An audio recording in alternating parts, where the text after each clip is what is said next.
in the grand finals. It is not easy, ladies and gentlemen.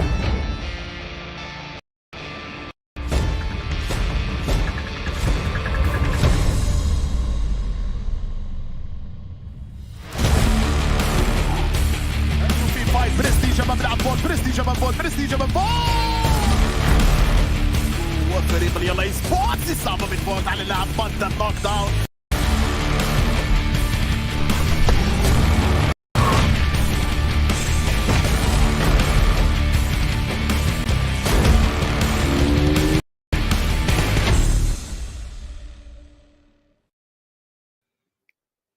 Welcome everybody to the PUBG Mobile PMPL Arabia 22 Spring Split with myself, Imperium, and the wonderful man himself, Zoo, to my right.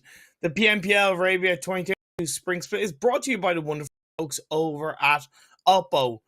You can celebrate your winning spirit with the brand new Oppo Reno 6 series, designated smartphones for the PUBG Mobile Middle East and African Esports of 2022. This is League Week 2, and we're into day number 2, Zute. Firstly, how are you doing? Hi, I'm doing great. I got some food, got some coffee. It's morning for me, so I'm ready for my morning joys entertainment of some good PUBG mobile action. And I think you know you're gonna be woken up pretty quickly. We will get through the schedule, but to kind of lead it into things, we're gonna have 3 Sanhok games today. We're gonna have 3 Sanhok games today. I'm looking forward to what happens in today's games. But this is a calendar of PMPL in total. If you're not familiar with it, it's 3 weeks. You have the league play, you have the super weekend, and then you lead into the finals in total. Yeah, so we are on week number 2, like you mentioned. Here's the overall format. We have 3 weeks for the league play, 2 days per week. We are currently on the second week of the second day, which is the final day for this league play. It leads straight into that super weekend you see on the right hand side. Of course, we do have 20 teams participating in this tournament, only 16 play at a time. So for the league play, the importance is to make that top 16 out of the 20 so you get into the super weekend, which you try to gain points in the super weekend to qualify into the finals. Yeah, and I love on the kind of pre-roll, the hype clip before we were on camera. Every single match does count for the most part. Yes, the league games reset each week, but within that week, the qualification process for the super weekend and the points, those super weekend points count towards the league finals.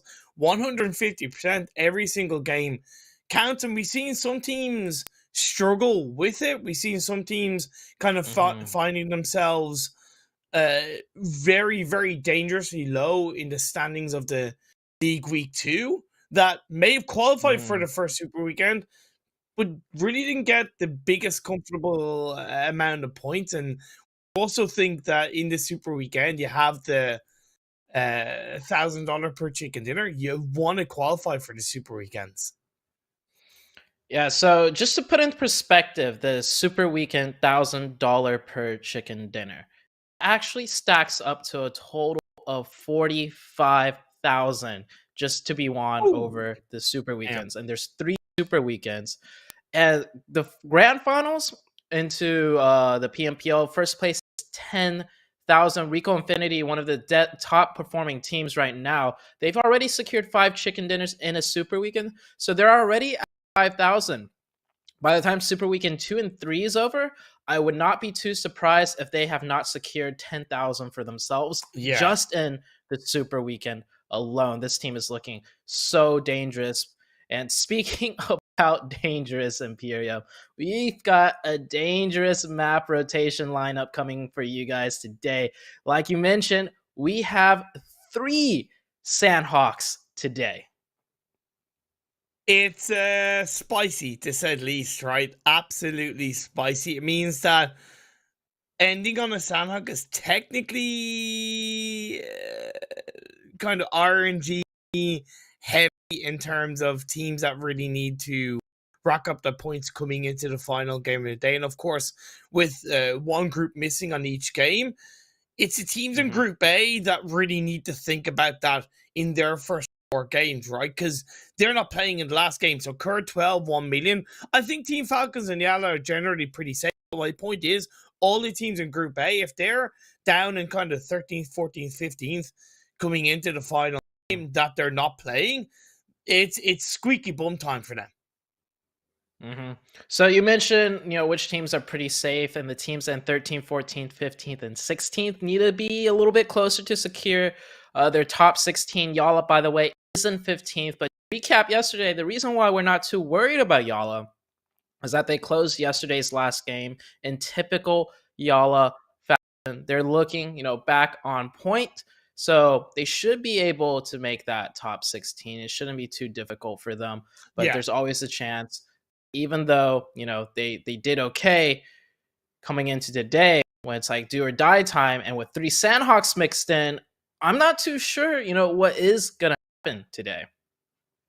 Yeah, it is. It's something where I know we're kind of through near the halfway point of the tournament. We do have good ideas of how the teams play, but again, when you're in this league stage and there's a group missing of every single game, it's hard to put a massive emphasis on speculation of how the games are going to go and how the teams are going to perform. So far, after the first day of League Week 2, it's Rico Infinity just continuing to overall set the standard, lying in first place. Yeah, Rico Infinity just the most consistent team so far out of all the teams playing, not only doing well in the league week, but doing extremely well in the super week too. Rod, a team that's currently, in second, doing very good for themselves in the league week. But the question is, when it comes to the super weekend, how well are they going to do? Because in the super weekend last week, they finished in 12th overall. Yeah. So it's great to do well league week to get that momentum going, to practice things, to iron things out, but they got to be able to carry that momentum and that near perfection playing towards into the super weekend. And of course, the Mind Weapon iKURD, to remind you, if you just tuned in today, you haven't watched the PMPL Arabia so far, they did not qualify for the first super weekend. So them lying in third with 53 points, they're already booked in for the first super weekend. So now the question is, do they try and target for 12? Do they try and target Dunak Esports and stop those two teams from making it into the second super weekend? Because if you really think about it, those are the kind of two teams that they really want to shut down. They're the two teams that they really will need to pass points-wise in the second super weekend. And if you look at it, RTG 14th, they're not looking the best. So it's very easily possible that they could focus the teams that I mentioned. Yeah, so the two teams you mentioned finished last week's super weekend in 15th and 16th, meaning to make top 16 overall from the super weekend points combined, those are the teams that you would first look to take out.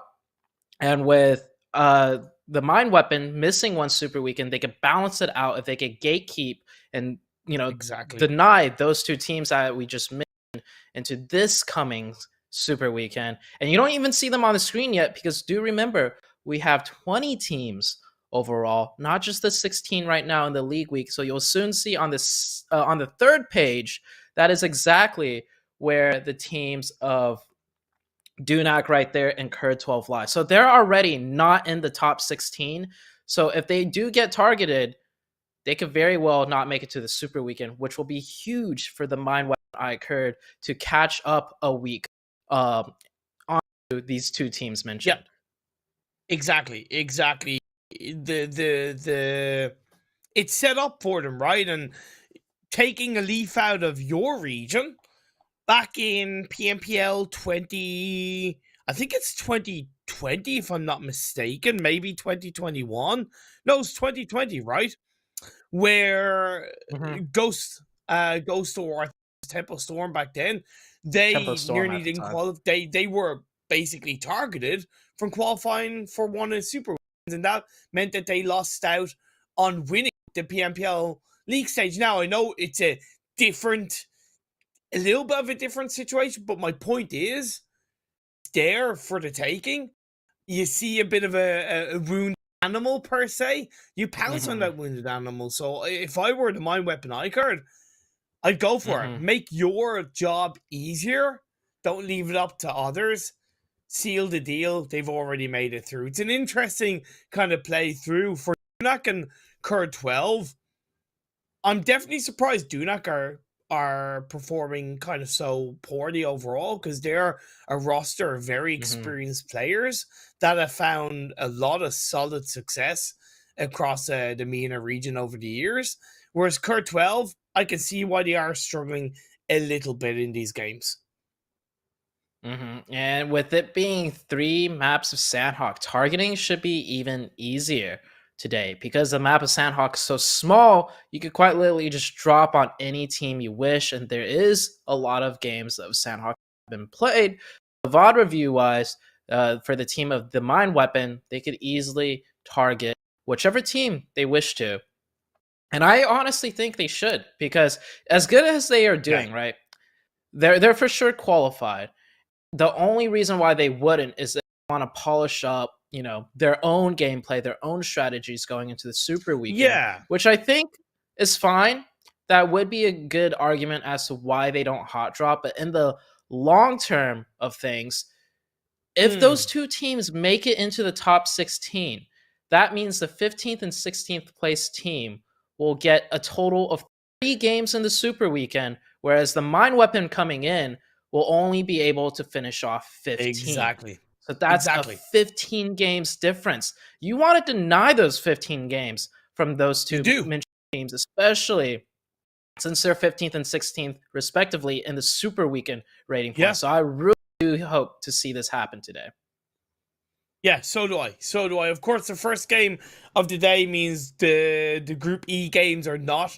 The Group E teams, should I say, are not playing. So the Mind 963, Nigma Galaxy, and Revolution. So we'll have to wait until game 2 to really see if the Mind Weapon are going to look to take advantage. But the first game of the day is going to be on Sanhok. So it is going to remain to be seen if any of these teams have done their relevant VOD review, look to really kind of change things up. And in some way, one team that struggled up until their final game of the day, Zute, was Mind. Out of 23 points they secured yesterday, they only got 21. I hope we see a bit stronger consistency from Twisted Minds in today's games.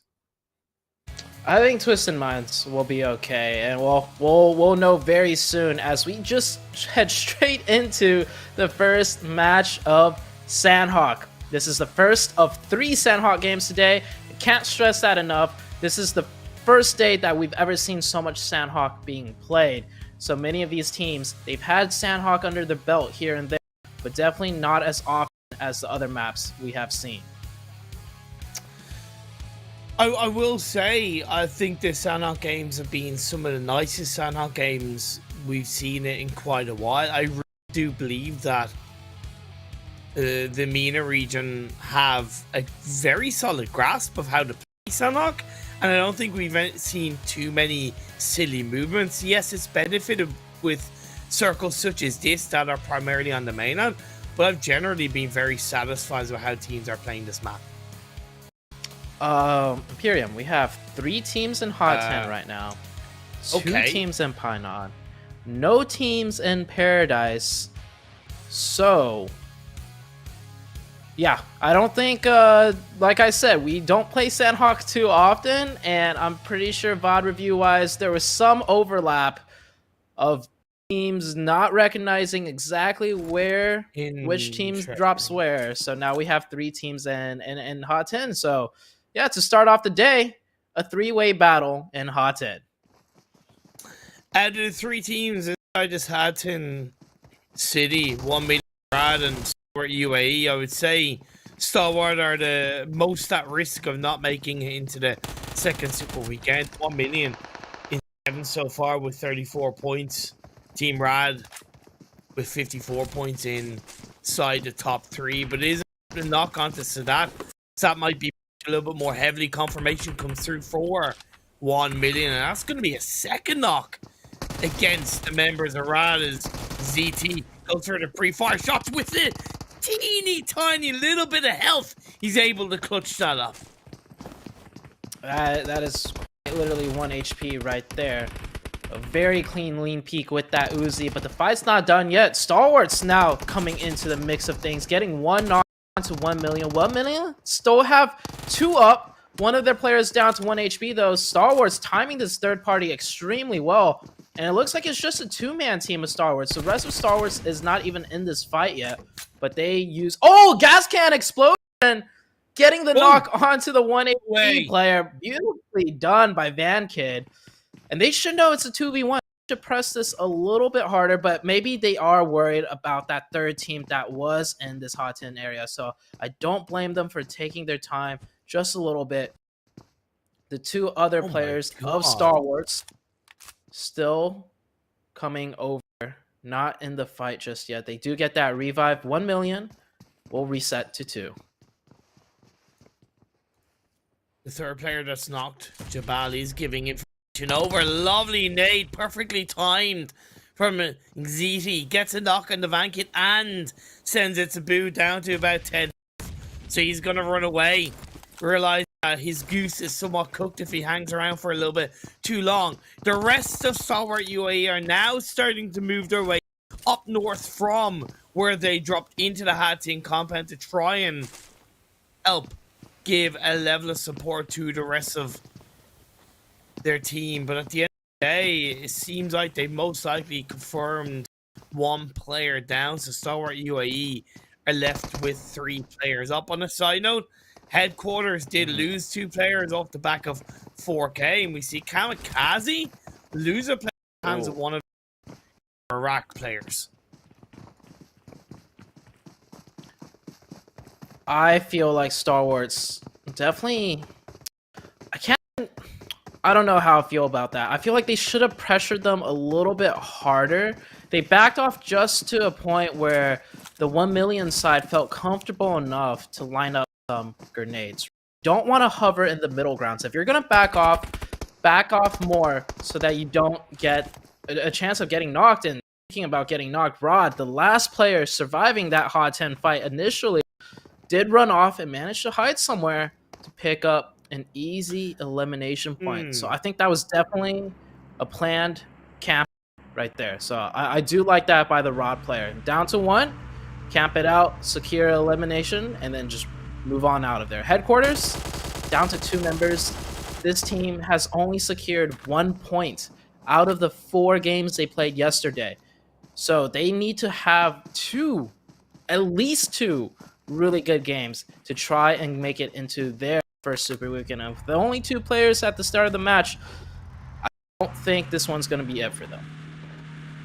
Yeah, I don't really want to harp on too much about Headquarters. They know where they lie. They know how much they've struggled. I think it just doesn't need to be hammered in, right? Because it is what it is. For RTG, though, I've noticed a bit of a pattern from them. The results are very inconsistent across the board, and they tend to have quite a good few games where they get 0 points or 1 to kind of 3 or 4 points. When they do perform well, yeah, they perform pretty well, but it's not really consistent enough across all of the games that we've seen so far. I was looking back at their stats, and I noticed from yesterday where they got 0 in game 1, 14 in game 2, 0 in game 3, and then 7 points in their last game. And that's a pattern across the first week and the first Super Weekend. So RTG, I don't know what it is. Maybe they're still really trying to find their groove, but they need to kind of work on whether it's communication or something that's going to lead to some better consistency in these games. Yeah, even though this is the PMPL stage, many of the teams are still very inexperienced, in my opinion, when it comes to playing out different situations, knowing how to get that consistency in, right? With a game like PUBG Mobile, there's so many, numerous different factors, and then there's factors out of your control, the RNG factor.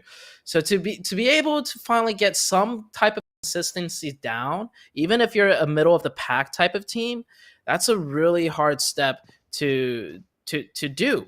It takes countless of scrim hours, countless of different games on different iterations of zones on the different maps, and not just that, the teams you play against, right? They're also a different factor that comes into play depending on the type of lobbies you play against, and which is very evident, you know, coming into the higher levels. Like in PMGC, when you're going against the top teams across the world that each have their own unique play style that's been forged in their region, and then you have to clash with that style to see which one reigns supreme. I mean, it's just, I don't, you know, I don't want to be too hard on the guys in PMPL that are playing inconsistent or not doing well, because this is almost like just a small first step towards becoming, you know, a real all-star team. Yeah, exactly. And I've said this already. I found in PMGC, it was quite difficult for a lot of teams to find a level of consistency, just with how close the competition is and how good the teams around them were. So if you're struggling in the PMPL to find consistency, how are you even gonna not only find it enough to get into PMGC, but how would you find it in a PMGC setting? I know that's going much further into the 2022 year, but with lots of events to come, lots of PMPL days to come, we want to see that rise. We want to see that improvement from a number of teams. Phase 1 is closing in. Stalwart disengage away, have the coast and the mainland underneath their control. Rico Infinity is strong spread around Paradise Resort. We saw what they did yesterday with this very similar circle. They locked Paradise Resort down. They started off with a very big spread, and they ended up winning that match too. But I do remember yesterday you criticized Rico. You feel like they could have put out a little bit more pressure, a little bit more spread.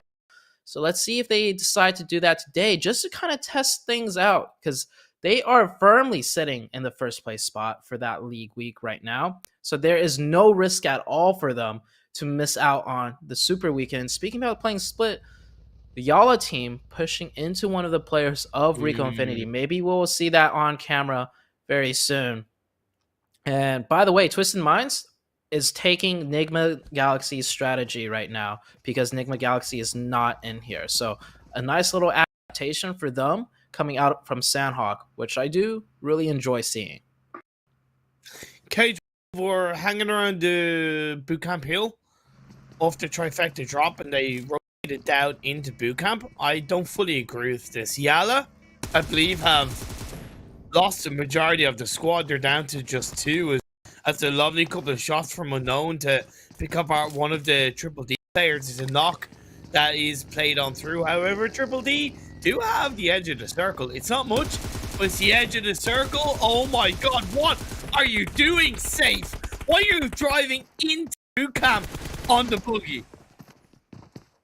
Oh man, that was not the right play, but also got a little bit timing. I think he wanted to secure down that side of the wall before K12 pushes, but the timing, he should have known. Triple D already had one player knocked. K12 was definitely going to start pushing up against that wall, and it's too late. You have to just give that side up. And it looks like YaLLa, by the way, was taken out. YaLLa, with only 18 total points in the league week, sitting in 15th overall and finishing off their first game of 4 matches today with a 0. It's looking a little bit risky for them. Yeah, I'll comment on that in a little bit, because a lot of questions to kind of put out there on why they did what they did. For the time being, K12 and try and center around and at least help themselves get the better of Triple D Esports. Stalwart UAE did take the third party that fight between Rico Infinity and YaLLa. On a side note, I think they got an elimination point onto one of the Rico players, if not at least a knock that came through. So Rico down to 3 players, so at least one came through. KAMIKAZE have moved a little bit south of Cow and Tap Mock. However, they lost the player early on, so they're going to be playing this a little bit lighter.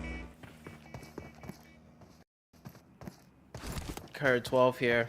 This is one of the teams that kind of need the points to try and qualify. They secured one, but they do lose one player. I almost want to say I want to see them play a little bit more aggro onto Triple D, but I do know boot camp is a very difficult place to fight and to navigate, and with KURD 12, you know, being as low as they are, they didn't press the issue much further. We're going to get into the circle shift here. We already saw a very northern zone the other day, but will this circle shift back down to the south? No, actually, it's almost a pure mimic of yesterday's Sanhok game. So Rico Infinity down to 3 players this time around. Yesterday they won it, but it looks like they're getting into fight with Stalwarts in Paradise Resort, and one of the Stalwarts players, no, one of the Rico Infinity players is knocked and confirmed. Yep. So Rico Infinity down to 2. Good stuff from Stalwart UAE. They disengaged, as we noted earlier on, from the fighting hat team. They opted to play for the circle, which I honestly agree with, considering their position in the overall standings and the fact that they need realistically probably one really solid result to secure their spot in this super weekend. There's a bit of a fight going on in the blue between 4K and the side of Team Falcons. 4K, they're currently lying in 19th in the overall standings, and it seems like it's just being burnt down one by one. There's just one player that's left up. Anaconda is able to get a first aid off, has to reload his gun, disengage away from the side of the building. He's going to get stabbed in the back, and Team Falcons, they finish them off. The confidence in this team is just not there. Seen in that situation, even if you have a low chance at winning that fight, you at least try to shoot back. You don't just turn. Yeah, they turned their back.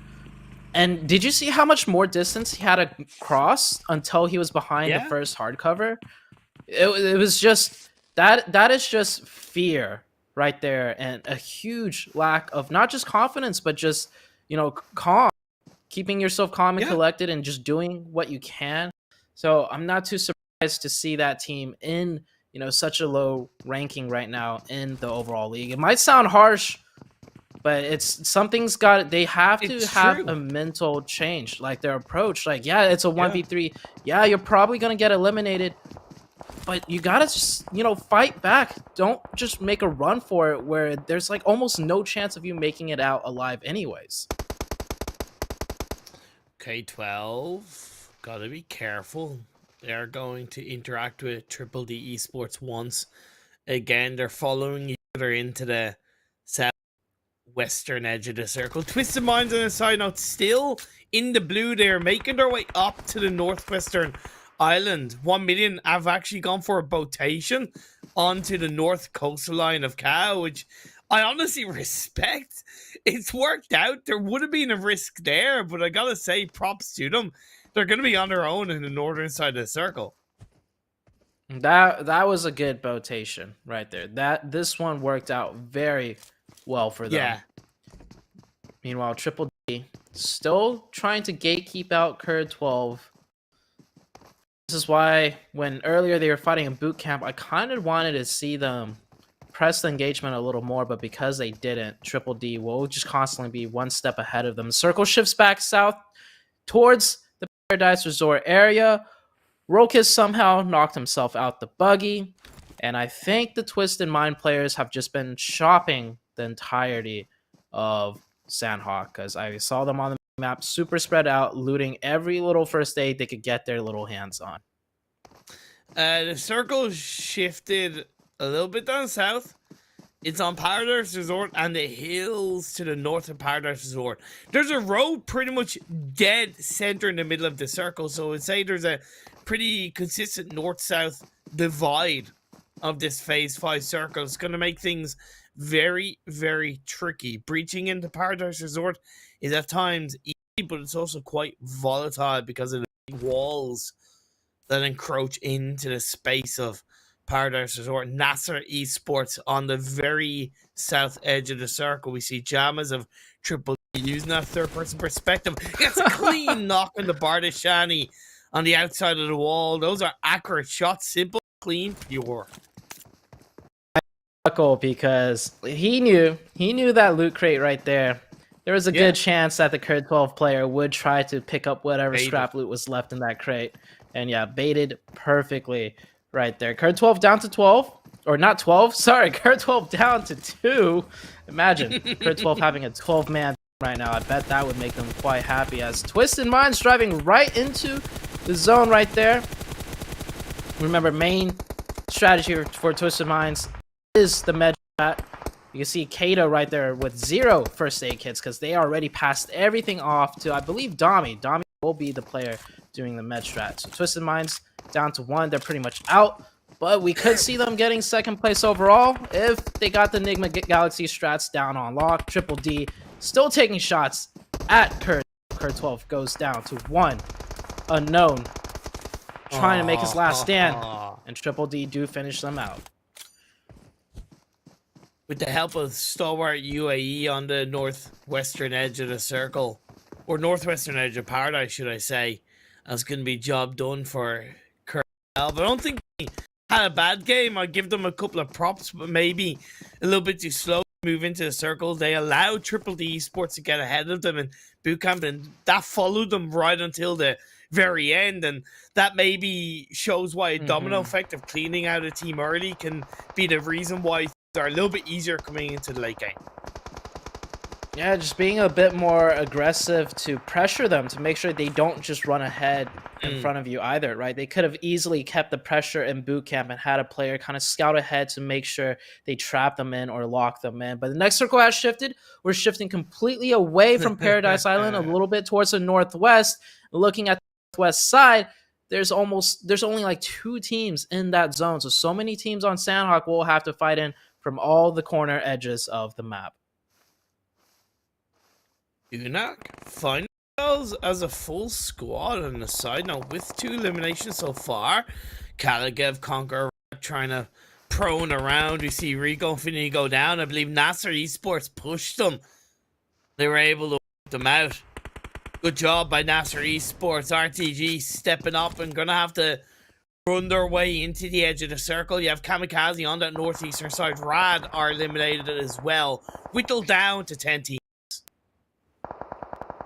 This is a slow burn of a Sanhok match. Not the super explosive ones we're used to seeing, but even as slow as it may look, there's just happening all around the map. Long distance shots, third-party shots.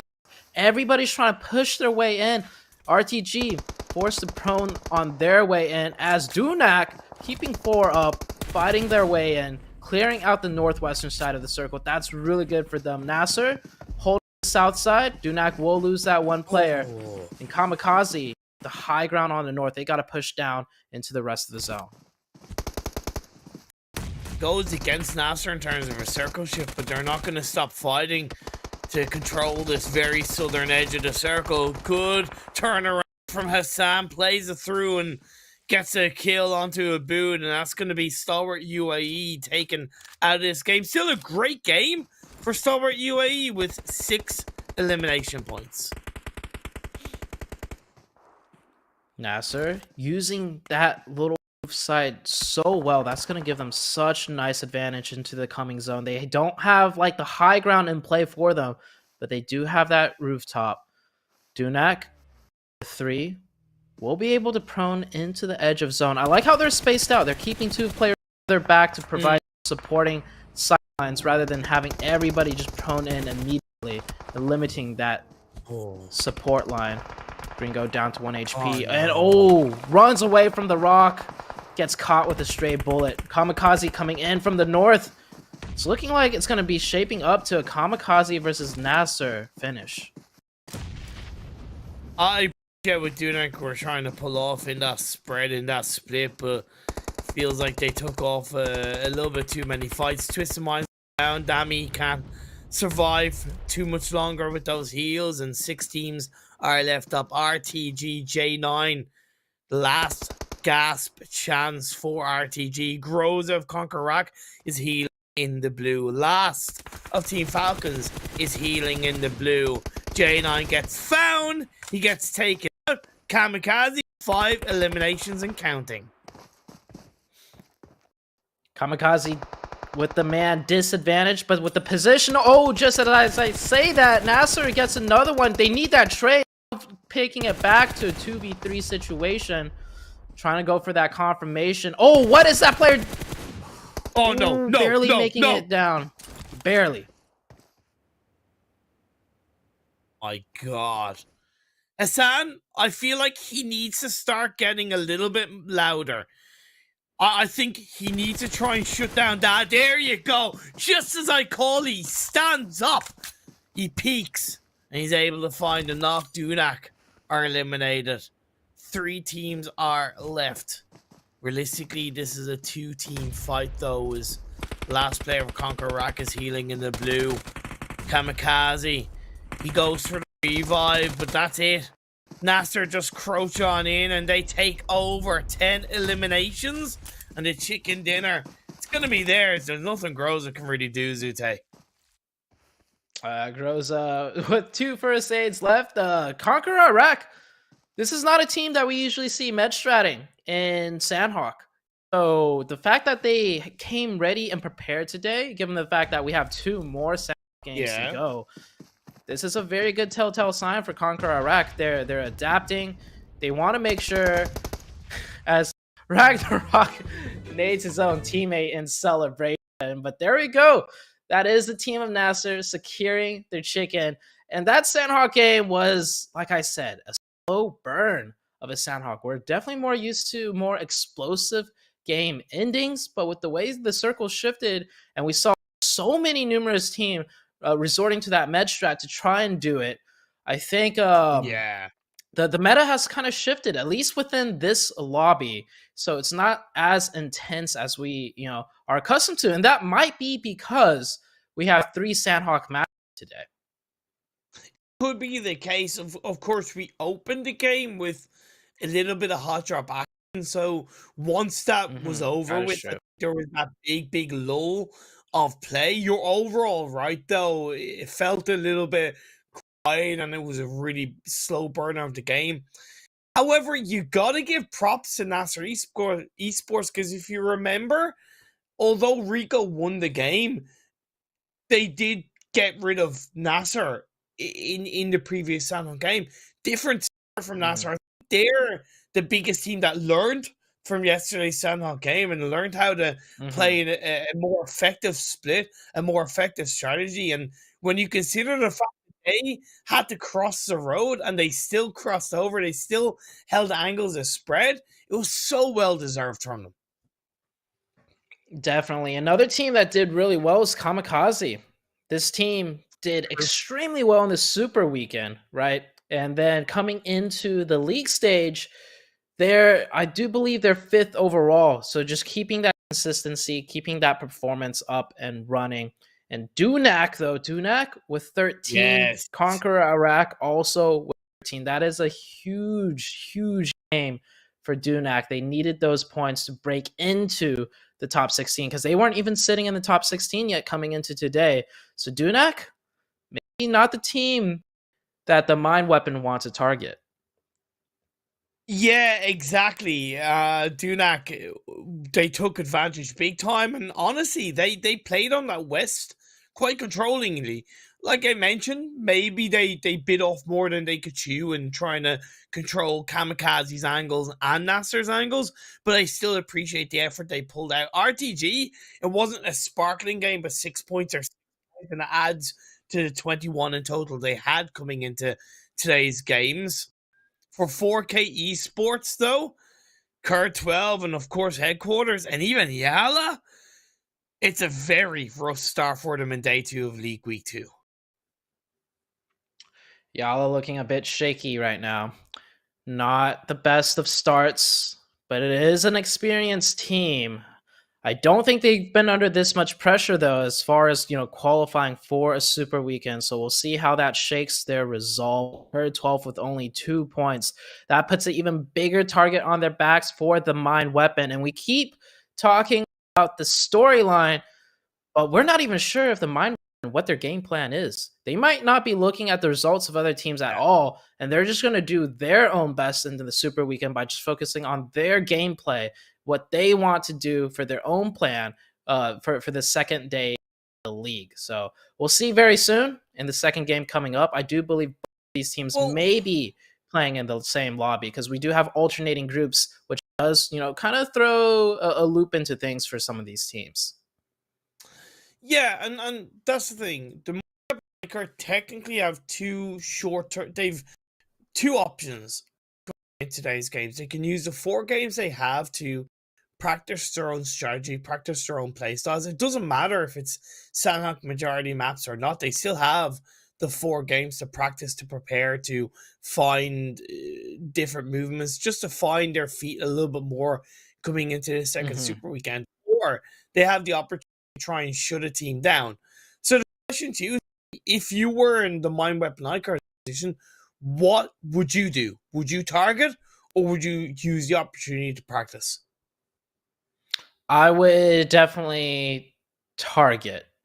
I would go for the target because practice is good and all when you're on equal footing with the teams you're going against. But for the Mind Weapon, they will simply not be on equal footing because they missed a Super Weekend. They missed 15 games worth of points. To kind of level out the playing field, you have to go for that targeting to stop a team from qualifying. Otherwise, if both of the teams, are on equal standings, then yes, practice your own strategy because that's the best way to probably, get that consistency in terms of gaining your own points. But since they're so far behind already, you got to knock them down. You got to target the team, keep them from missing, or keep them from getting into a second Super Weekend. Exactly. I've already made an example of Ghost Gaming or Tempo back in the day. Another example, obviously, is going all the way back to early 2020 when Navi hunted down Kanina Power in the final game of the EMEA championships and initially stopped Kanina Power from qualifying for global championship. I believe if my memory serves me right, and they did what they needed to do because they knew that eliminating a team such as Kanina Power at the time would technically make things just a little bit easier for them, and that's exactly what I'm with iKURD. I know we've kind of gone into it as the Oppo moment is upon us, but to me, it's the biggest narrative coming into today's games. Yeah, taking a look at the Oppo moments, there was quite a lot of fighting, but it was like, I'm noticing it's just like maybe 1 or 2 players get finished here, and then they have to go around to the other side. Another player gets finished there. So a lot of small engagements that never really broke out to a big fight. So I guess that's why it was quite literally a slow burn. Teams were just getting fizzled out through the entirety of the Sanhok match until towards the late game. There weren't many teams left, and if there were teams left, they didn't have much power to work with. So, I mean, except for NASR, they had 4-up the entirety of the Sanhok match, and we saw right there getting a little wow, they're literally playing dodgeball with each other. You love to see that. NASR having a little bit of fun with it. Definitely a good thing for a team to have a happy mood. You know the game Hot Potato? No? So the game Hot Potato. The game Hot Potato is where you have a very hot cooked potato and you pass it to someone else, and they obviously it's very hot to hold on to. So Hold on, Imperium. Yeah. I know the game Hot Potato. I think my computer was playing a little bit of a hot potato itself. I had a little bit of a lag issue right there. The second you mentioned Hot Potato, my PC's like, oh, that's me. Being a potato. Hopefully my connection stables out right there, so we don't have any of those, any more of those little lag interruptions. And speaking about lag interruptions, we got a small break coming up for you guys as I check on my PC to make sure everything is fine and dandy. So don't go anywhere. We'll be right back with match number 2.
welcome back to the PMPL Arabia 2022 Spring Split. Thank you real quick to our wonderful streaming partners, Nemo TV. You can check out them all across the world.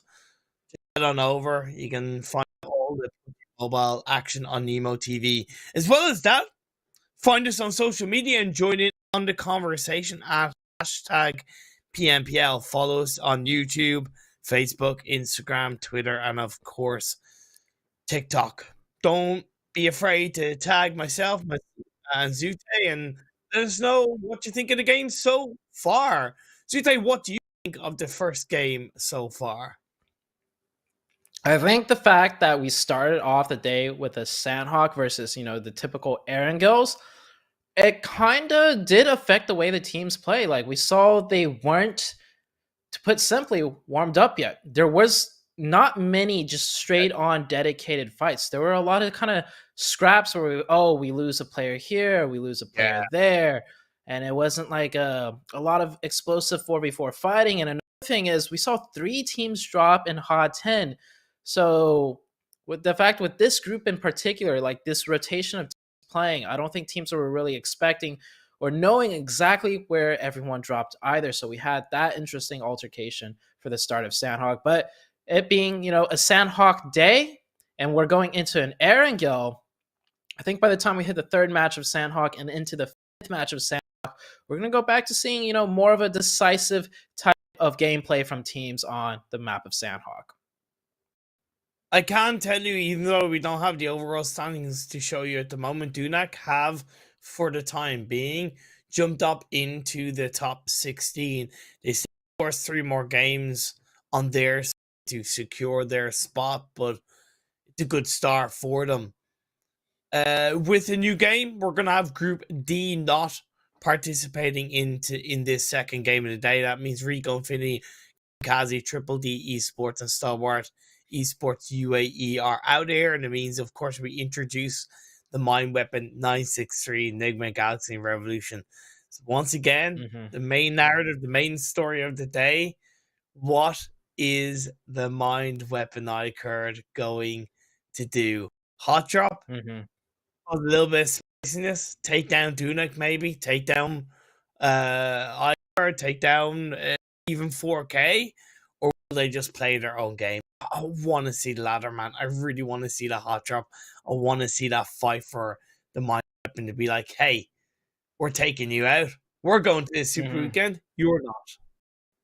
Yeah, take that hall pass away from them, right? It's no longer theirs. And they have to start from the very beginning of this first match and probably keep it up for the rest of the games, because to break into top 16, all you really need is 1 or 2 decent games. So if they don't take it upon themselves now and let that team, gain not even a good game, but if that team were to gain just 7 points, 8 points, that's a lot of points when we're talking about only the entry of barrier to top 16. So it's pretty much now or never. If they don't do it now, I don't want to see them try and do it later on in the rest of the games, because then that's just not, committing to a decisive plan. And now we're on to the second match. We're starting off with Erangel. We started off with Sanhok. I'm so used to saying starting off with Erangel, but that is not the case. Flight path a little bit skewed to the western side, going from the south to the north, cutting into Saverny. Normal drops for 1 million as they head to western coastal line split. KAMIKAZE will have KAMIKAZE aren't playing in this game, my apologies. Revolution gonna have a free rotation to Military Island for their split drop. Conqueror Iraq also gonna use Ferry Pier, and they're split pretty nicely in this game.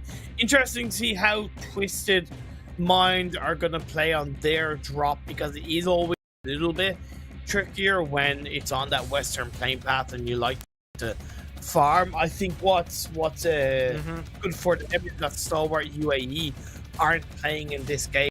They normally like to go to Milda, so technically that pathing on the farm is going to be a little easier for Twisted Minds. I see the Mind Weapon doing their typical split right now, so they are not committing to targeting, which is somewhat of a letdown, I'll be honest. The circle, though, not a letdown, as we do have some military base action potentially coming into play. We'll know in the subsequent circle shift exactly where we're going, but the Mind Weapon deciding to just stick to their regular game plan and do their regular splits and drops. They could have targeted KURD 12, as you could see from that path. very easy to stretch into that North George Pool area with the KURD 12. But we'll be seeing that, and if anything, I don't think we'll be seeing any hot drops. Everybody just minding their own business. Lead trying to get picked up though. This could go terribly wrong, as they're kind of in the middle of a 2-2 split from the 4A side. This is kind of, not gonna lie, there's some weird splits going on between Team Falcons.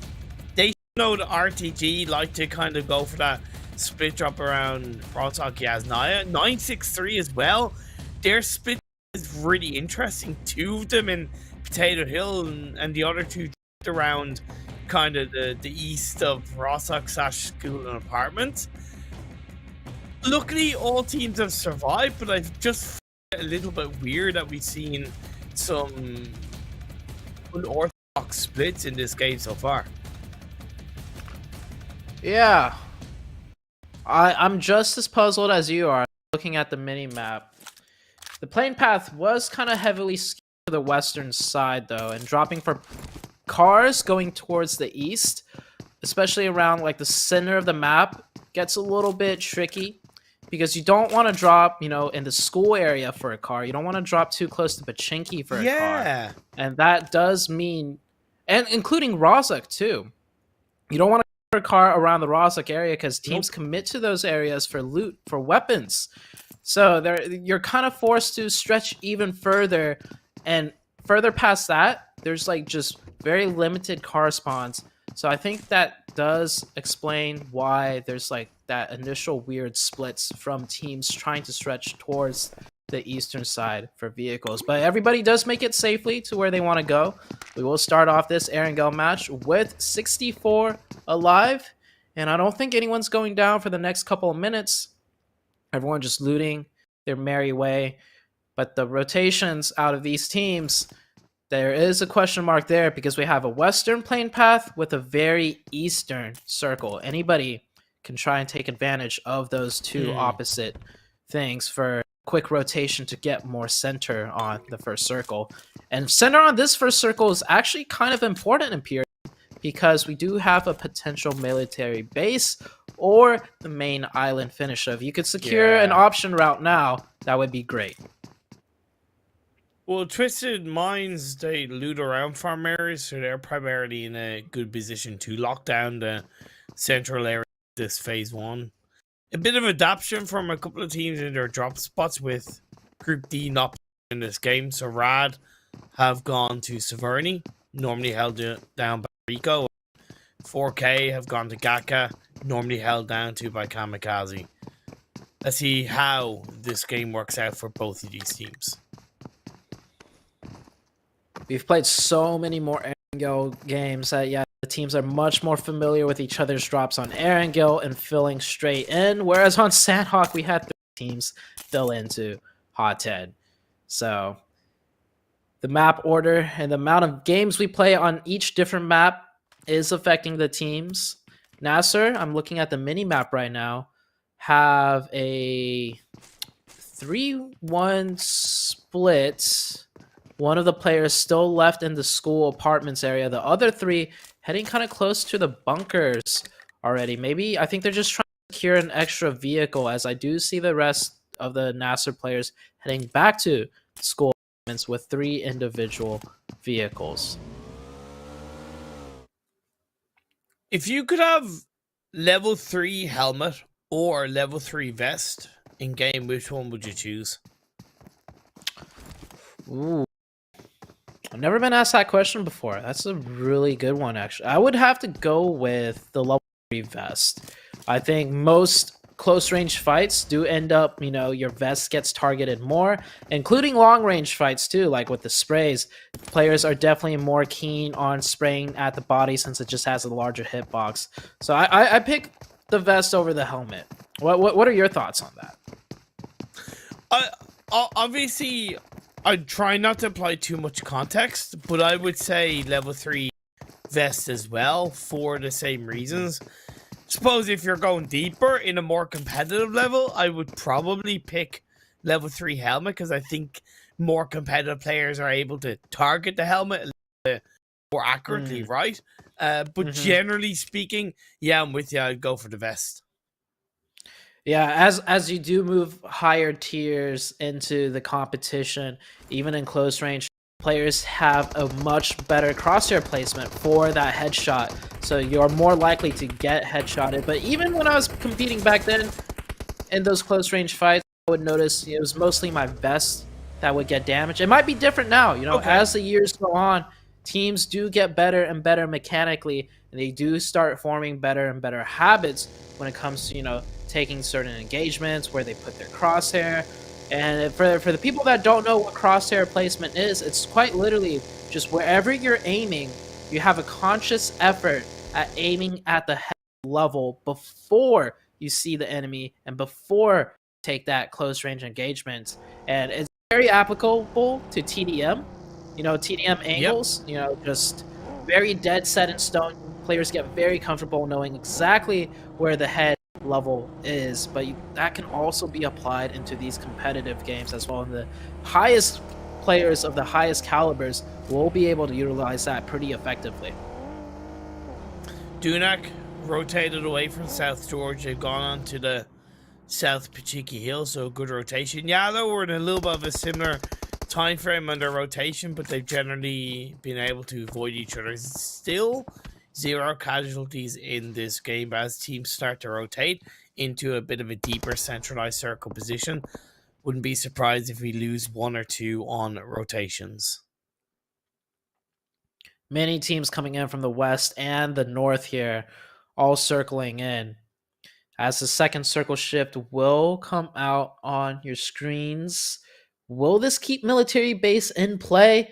And it does, but I think we're heading into a very eastern Erangel finish. I don't think we've seen a zone this far east before. Let's hope it keeps going a bit more towards the east. These teams in more of an unfamiliar setting, as I will have to say, the game's ending in, you know, Eastern Milta is really exciting and fun to watch because you do have a lot of compounds. You do have a little, you know, some flat ground, some open terrain, and then you also have some hills involved too. So very dynamic ending, keeps shifting towards the east. Long time since I've seen a lumberyard finish, so I'm down for this phase 2. I'm down for the circle shifting towards lumberyard hill. Plus, I think there's a big art to controlling lumberyard hill, and it's one of my favorite areas to watch a team control. 963 are looking to do that on the western side. Falcon moving down onto the north, holding on the eastern hillside of Prison. They've got to be careful in RTG wrapping around them, while Twisted Minds, they're continuing to hang on to that bridge camp area against Revolution, who are going to stick to the coastline. I don't disagree with it, and they're going to, for the time being, get away with that bridge crossing and head right into the loving arms of Milta. Can QHG survive? Yes, he just about does. Rokus, we saw just a second ago, going back and forth, not sure which angle to take. Misses out on an opportunity to land some more shots potentially, and even knocking QHT. You see QHT down to 40% health.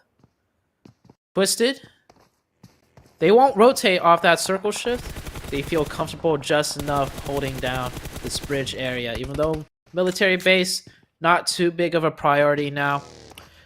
Many teams still trying to rotate in. Remember, we started this game with a very western plane path, so the fact that the circle has shifted so far east is still causing a lot of teams to set up their positions.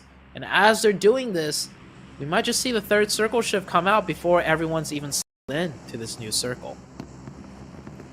We're 11.5 minutes into the game and we still haven't lost a player.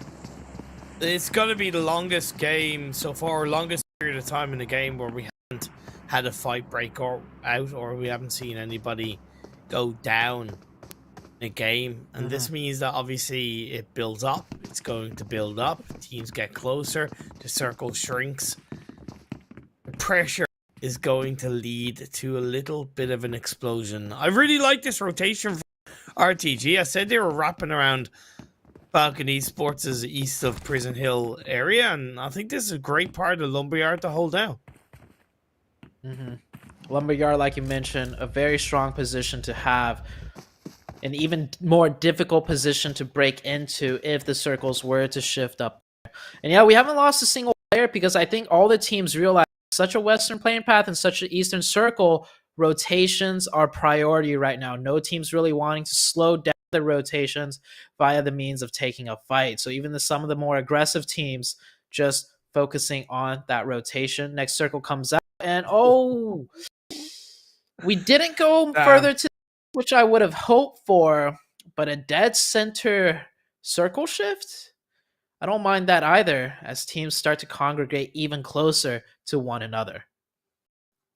I'm very happy with that circle shift because I think it's split into 3 core areas. You have kind of the farm hillside, the shelter / lumberyard hillside, and the Milta train and the kind of very edge of Milta. The road split down the middle, of course, is going to make things very difficult, east and west. Who is going to come out as the best? NASR on the northern side, I think, is very good. 1million, they actually opted to go into Military Island and go across the eastern.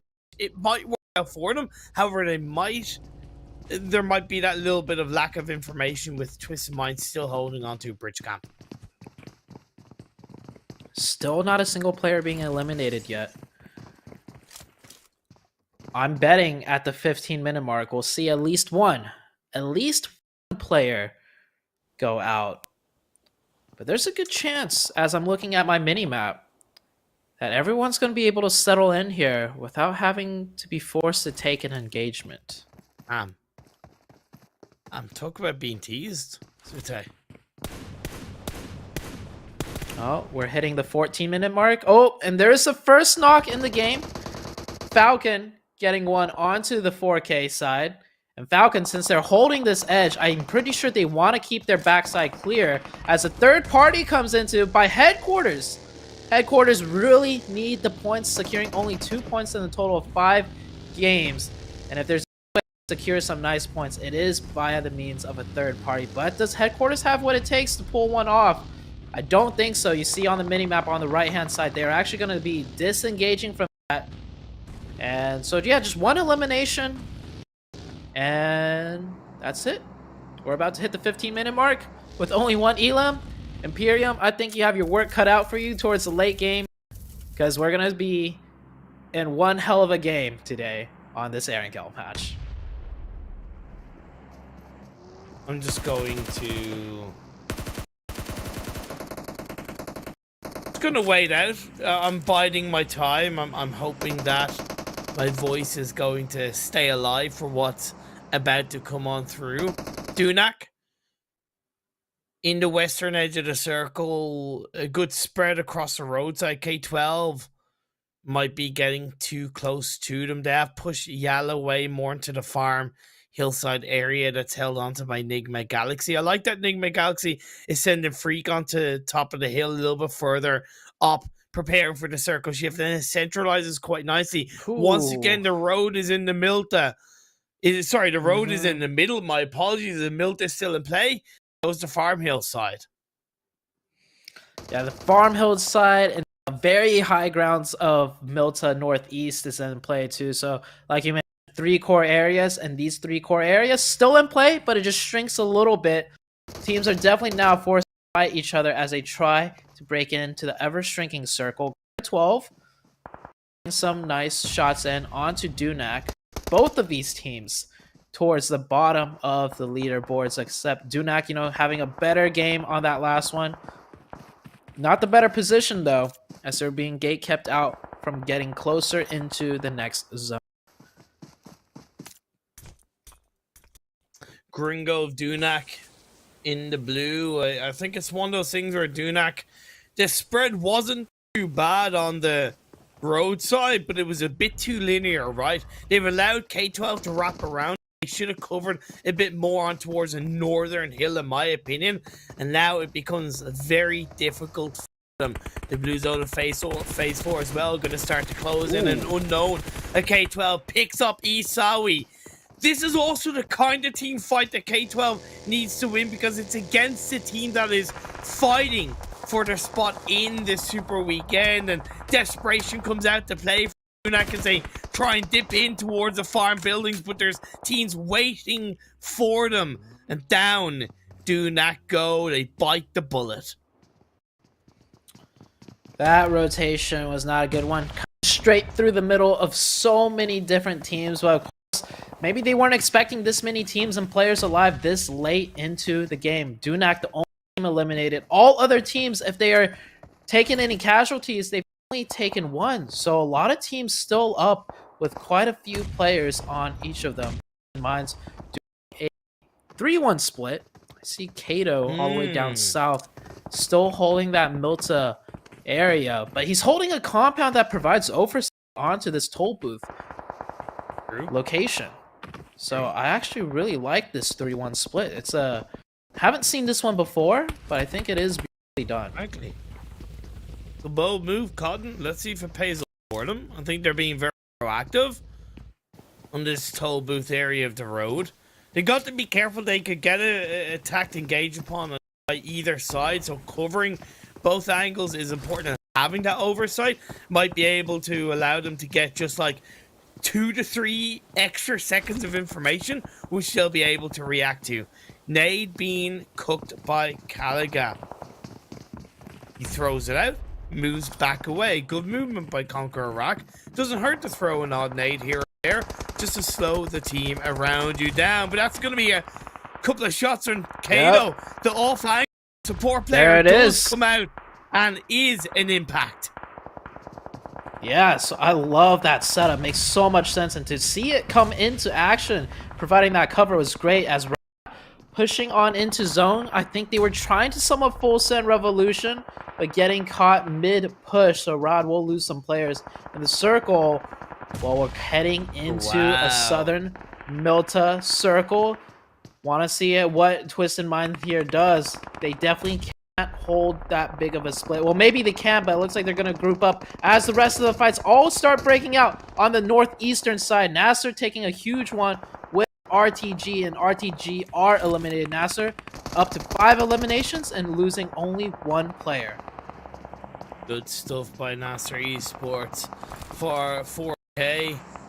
Gonna continue to send it in and look for another elimination to Revolution. Happy days, but the other 3 players of Revolution are just gonna send it in to the north edge of Milta, where the likes of headquarters are waiting to strike 1,000,000 as well on that eastern side. NASR Hamco looks in the distance down the bottom of the hill towards the members of 4K. 1,000,000 trying to protect their compound against the players of Rad. I believe it's just ZT that's kind of on his own inside that building, as 2 of his teammates a little bit further south looking in his direction. That's a lovely nade. Can he find the lap? Not quite. Z doing a good job on his own. Desha and Satan need to try and pressure this building because they need to help out their teammate that's being shot at for free, pretty much. It's a 2v1 situation. Maybe they're not aware of it, but they do need to take some control as other teams start doing full send into the Milta region. Oh, there's a nice drop shot. No follow-up. The follow-up definitely stagnated out, going for a second drop shot, and Satan will get the trade, but his teammate is already knocked and thirsted. Back and forth, the Kiaria goes, and Satan going for a drop shot himself, getting a 2-piece. Bit of a, not gonna lie, bit of a dirty fight overall. Both teams making mistakes. Satan is gonna come out as victorious. Team Falcons 963. I believe this is the build that was held onto by 4K Esports. No, that was a little bit further up north, but Falcons take down 963. The burning mollies, the death, the destruction. They're inside the circle. As you switch on over to the western side, the mind weapon iKURD. One team that we asked were they going to target a couple of teams down at the bottom of the rankings. That was not the case, but they are going to fight against Nigma Galaxy in for control area of this circle. Rank is in the blue. He's further away. Nabo under a hell of a lot of pressure. S-Rod getting third party by Twisted Minds. 2 players knocked, 2 players left. As Nigma Galaxy, they go down. Look at that spread by Twisted Minds and Milta. They have stretched so far apart from each other that they're quite literally third-partying everything on the southern hemisphere of the zone. You saw one of the Twisted Mind players just take and knock a third party onto the Mind Weapon. And I do believe Kato is taking the eastern side and the Milta area. So, ooh, absolutely love the way this Twisted team is looking as Conqueror Iraq. Zone has shifted. They're going to try and press advantage on the high and press in and eliminate the Mind Weapon. There you go. The fight breaks out. But Esrod, he got knocked earlier on, but he's going to make that second chance count. It's going to help take down Conqueror Iraq. That was a 3-piece, I believe, from Esrod to keep the Mind Weapon iKURD alive in this game. He is running out of time. I don't know how many revives he's going to pull up. That was a great clutch. We're down to 21 players in a blink of an eye. Circle has shifted up north, so it's going to go towards the hillsides of Milta. The toll booth still in play. That's most likely where the Twisted Minds will go, as they have kept all 4 members up, and not just keeping them up alive, huddled around the building. They have been very proactive in spacing and pressuring teams out, weakening numerous teams all across their side, so they'll get a nice entry into the next zone. The Mind Weapon, by the way, get a full reset. They had only 1 player up and 3 players knocked with the blue zone closing in, but they have enough time to get an entire reset. That's huge for the Mind Weapon. I still can't believe the Mind Weapon was a team that did not make it into the first Super Weekend, playing so well. They're going to have to take that fight with the Twisted Mind, the only other 4-man team left alive in the lobby. Brocus. Bullet. Tick here, there, and everywhere. Finding the last players of 4K. They want to cover one side. This is where it becomes quite difficult to hold down either side of this toll booth region. Once again, though, Kato is staying in the back line. He is looking to be that support player. He's not in the best position to do it, but he is going to be able to give information from a further distance to make sure that the back of Twisted Minds are covered. Lovely molly by Dami, I believe, to keep the Mind Weapon iKURD down underneath the ground. And on the other side of those buildings, Team Falcons in the northern edge of the circle. We have 4 teams left up. Nabo of the Mind Weapon iKURD finds Erangel, gets a knock, but is going to be traded in return. Ooh. We saw both teams put 1 player on the off angle, but Nabo will get knocked and confirmed, whereas Kato will be able to get revived. So the Twisted Minds coming out ahead right there. Circle, though, shifts up to the north, right into the arms of Falcon, and the Falcon team holding a beautiful compound. I think I saw at least 6 cars parked out front. So the Falcon definitely throwing a house party here and wanting to invite more people over to join that party. But I don't think it's a party these other teams would be too privy to want to join. Maybe Twisted Minds could do something, though, as they are still a 4-man team. Gets knocked to the play zone, unfortunately, is not something you want to see.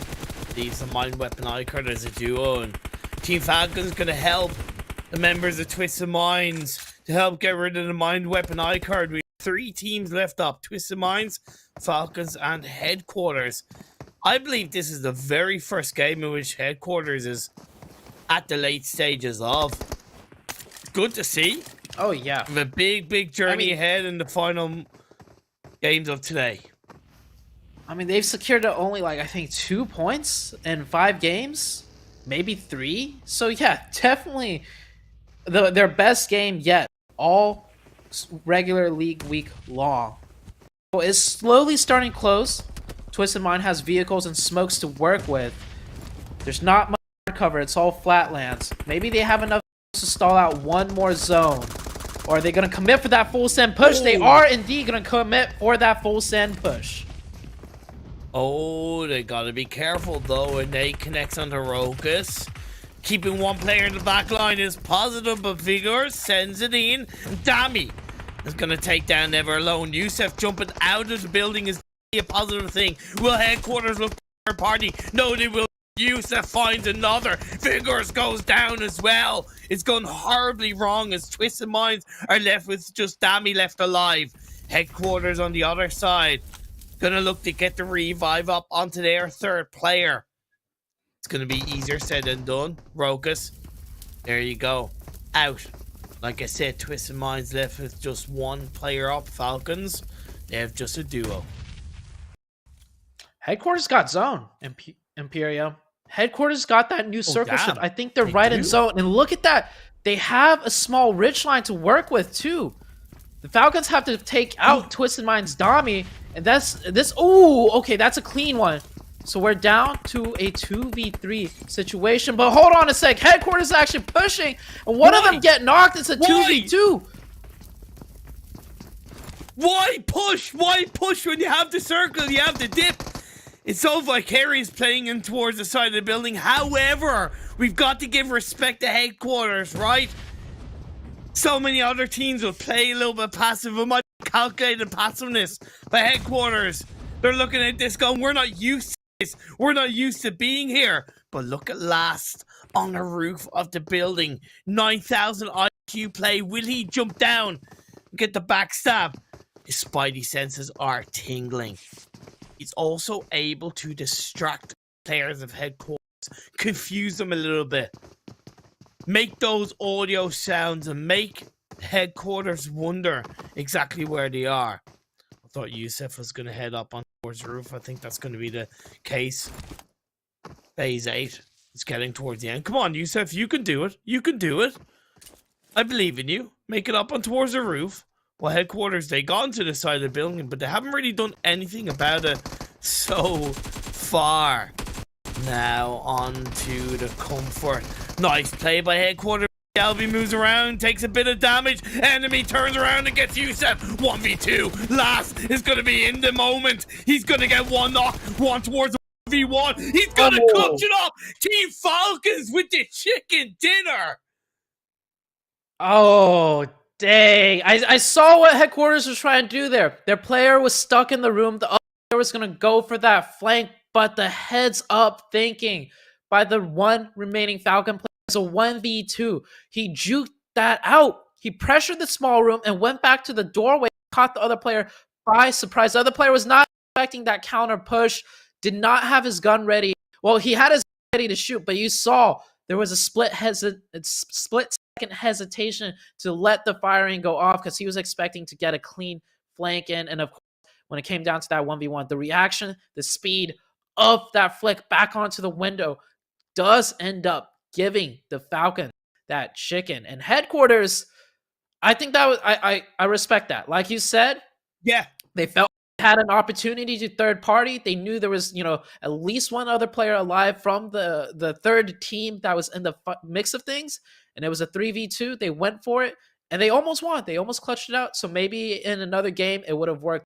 But headquarters, they didn't get the chicken. That's still a lot of points, though, coming in second. Hell of a lot of points coming in second. That end fight is one that I'd love to watch back in slow motion to really try and break down exactly what happened, because it seemed to go so quickly that it was like, whoa, okay, great clutch by last. But I'd love to dive deeper into exactly how quick he was able to react to all of that. Twisted Minds, though, third place once again. It's good for Twisted Minds. It means that they're going to be looking a lot healthier in the overall standings and, of course, qualifying for that second Super Weekend. The Mind Weapon iKURD coming in fourth overall. 5 elimination points, 8 placement points. This team is looking super strong. I want to see their debut into the Super Weekend to see how they do. Of course, they did not end up targeting like we expected, or not as we expected, as we wanted, correction there. So I don't think we'll see any targeting or any gatekeeping of teams in the Super Weekend.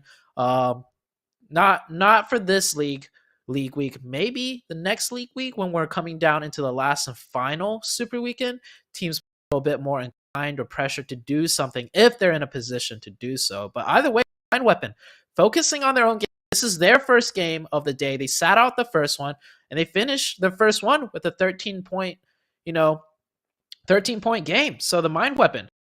I really love the consistency out of the team right now. Looking in towards the second page, YaLLa with 4 points, KURD 12 with 4 points, RTG with 1 point. All of these teams very, very close to not making it into the second Super Weekend. And then Dunak with 0 points. They were 15th in the overall rankings coming into this game. YaLLa were 16th coming into this game. RTG were 12th coming into this game on 27 points. So really not a good game too for all of the teams that I just mentioned. Yeah, it's not just not a good game, but they're not in a good spot overall in the league week. Many of the teams on this page are teams that really need the points. Bar, KONQUEROR, Iraq, and 963 and NASR and Rad. But everyone else on that second half page is actually towards that bottom, not just the bottom top 16, they're towards like the bottom 20. These are the teams on the very far down of the leaderboard. So we only have 3 games left, but for many of those teams we just mentioned, they only have 2 games left to play. So it's getting really, really close to crunch time. And I like what you mentioned at the beginning of the show. There are teams that will have to sit out the 5th and final match. So their fate kind of lies in the hands of the teams coming in and playing in that 5th final match. So they have to make sure they close it out strong on their last game of the day. Exactly, and even just to extend a little bit more to what I mentioned, teams that didn't have a good game too. Revolution got 7 points, 4K got 5 points. Revolution and 4K, and then of course Headquarters with 18 points. It just makes that gap so much closer between those teams, and like you mentioned, with a limited amount of games to go, and the fact that you do have a couple of teams not playing in the final game, I continue to say squeaky bum time. It's somewhat do or die. It's now or never, and I know it's cliche to say, but it's the way it's been ever since PMPL was introduced. This shouldn't be a surprise in terms of, it might be a surprise for some of the teams to be specifically in this situation. Yeah. But I would argue that every single team should be preparing to be in this kind of situation. Never, ever, ever presume you're not going to be in this situation, because how the game works and how, RNG comes into play, but also how, as a team, as a player, you just don't have good days sometimes. You can always find yourself in these kind of situations. And PMPLs, they're old news at this stage when it comes to format, when it comes to how the structure works. So with a couple of games to go, I expect every single one of the teams towards the bottom to give it their all.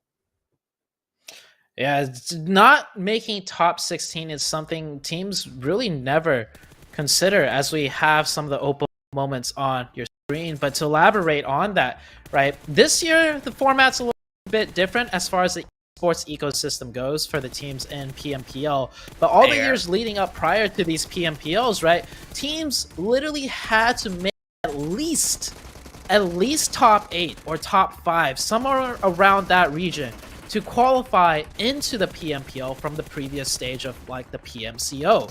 So being a top 5 or top 8 team to get into PMPL, you never really question if you can be a top 16 team, right? Once you are in the thick of things and PMPL. Okay. But now that there are 20 teams in the PMPL and you need to make top 16, yeah, you could very much possibly end up on that bottom end and not even break into the top 16.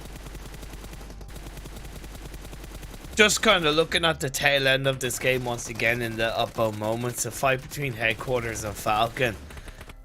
Great play by Last to turn around and get the flick onto the final Headquarters players, but I have to highlight, you look at Headquarters and we've seen how much they've struggled in yesterday's 5 games. They scored, what was it, like 4, 6 points or something like that. Either way, Yeah, sorry, 1 point. They scored in 2 5 games. They scored 2 points. Yeah, 2 points in 4 games.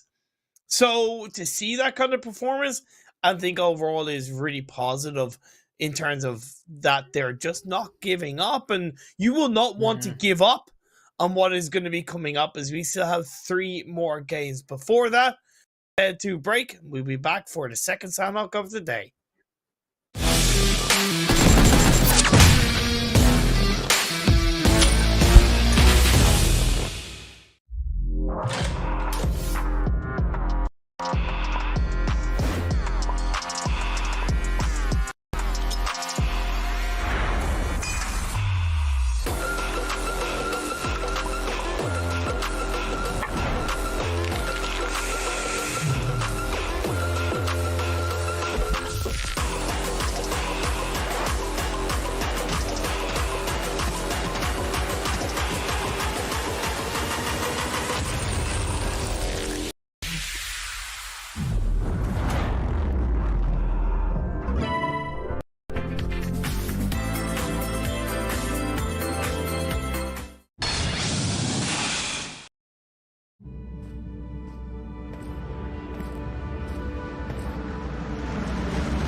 Welcome back to the PMPL Arabia 2022 Spring Split Week 2 League Week Day 2 with myself, Imperium, and the wonderful Zute. Thank you very much. We just finished the second match of the day, and things are definitely heating up, specifically for one team that we didn't really think they'll make it into the Super Weekend, but they just had an absolutely banger of a game, and they went from 2 points and up to 20 points. So they gained 18 points in just one game alone. That is a 900% increase in points from just five games worth of points, and then just one game, a 900% increase. And all of a sudden, they're not in the top 16 just yet, but we still have a few more matches to go, and we'll see if this team does make it into that Super Weekend coming up for this weekend. And also, make sure you find us on the social medias and join in on the conversation with hashtag PMPL. You can find us on YouTube, Facebook, Instagram, Twitter, and of course, we also got the TikTok. So you can find us on all of these. We're pretty much everywhere. So join in on the convo. Use that hashtag PMPL. And of course, what are you doing if you aren't joining in on the conversation using the hashtag PMPL with your Reno 6? Upgrade performance and upgrade fun. Celebrate winning spirit with the brand new Oppo Reno 6 series, the designated smartphones for the PUBG Mobile Middle East and African Esports 2022. So thank you very much, Reno, for sponsoring the PUBG Mobile 2022 series. So we're 2 games in. We're heading into our third and our second Sanhok game of the day. Headquarters, have they put themselves in a position of qualifying for the second Super Weekend? Did we give up on them a little bit too quickly today? Well, they definitely put themselves in a position to make it into that Super Weekend. And I would have to say, no, I don't. I think we were justified in kind of giving up on them, because 2 points in 5 games. You don't expect a team that only gathered 2 points in 5 games to be able to have an 18-point game. Like, that is, like I said, a 900% increase in just one game. That's like nearly unheard of. But we'll see very soon, just as we play out the last 3 matches for the day. Will Headquarters eventually end up making it into that Super Weekend? They are playing in this one, and with this plane path, oh god, that is probably the worst plane path I've ever seen on a Sanhok map. that is one ugly plane path. Damn, Jesus, that's an ugly plane path. That's a little bit harsh, a little bit shallow. Plane paths have feelings too, Zute. How dare you? How dare you, man? Oh, man. How would you give me one word for that plane path then? Yeah, that's right. All you can think of. That's right. You probably thought of some words very similar to ugly, so don't pin that one on me. I think we both had the same initial reactions right there. By the way, a fight already happening up in Cal. I think this is a rematch, by the way, between 1million and the mine weapon. I think, is that the mine weapon up there? It is. It is. Okay, so we will be seeing a rematch. That's always nice to see. As Headquarters losing a player off drop because they kind of landed in the middle of boot camp. That must have been a mistake. I genuinely think that was a little bit of a mistake / glitch that can happen in PUBG Mobile. One thing that we need to consider with this fight is that 1million are a little bit further back in the carrier. They could third party. KAMIKAZE, can't they? Opens the fight with a knock on Sama. Mind weapon tried a little bit of a disadvantage right off the bat. So we saw the other day, it was actually KAMIKAZE that ended up winning this fight, and they just played extremely defensive and kind of, cattle sheeped in the mine weapon. This time around, it's a little bit different, as the mine weapon already have the man advantage by taking one member of KAMIKAZE down extremely early. The mine weapon definitely wanting to get their revenge, and also not just that, securing this spot for themselves coming into the Super Weekend.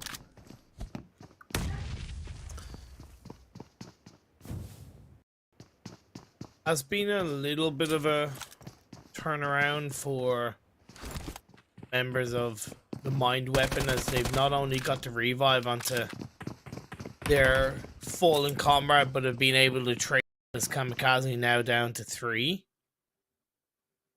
Aziz looking to breach on this building, takes a hell of a lot of damage on the top of the roof. Netzrod gonna find enough bullets to get the knockdown. Othman down by the side of the wall, can't really do much to provide cover. Kante is further back, he might be able to do something from that side of the building. This is Osama using the TPP perspective to hold on to the pressure. They get the info, the last 2 are there, so we should see a full 4-man grouping. Oh, hold on, that was a little bit quick to jump, but the follow-up was there from Nabo, or actually I think it was a player further in distance, so that timing was fine. Ali had that sightline. 4v1 or 3v1 situation for Kante. He's using that TPP, but he doesn't have cover to work with, and this should be a finish for the Mind Weapon with no real issues. And there we go, the Mind Weapon taking one off Kamikaze. So that's a 1-to-1 score as far as who has won the battle up here in Cal. Both of these teams looking pretty decent to making it into the Super Weekend. So because neither team has won 2 fights or 2 hot drops in a row, we might see the same exact fight happen in the coming Super Weekend. And I think this sums up the growth the Mind Weapon have had from one week to the next in their confidence, in their proactivity, and their just they're just mind is so much different. They're a brand new team. It really does feel like they're a completely different team when we looked at them last week. So props to them.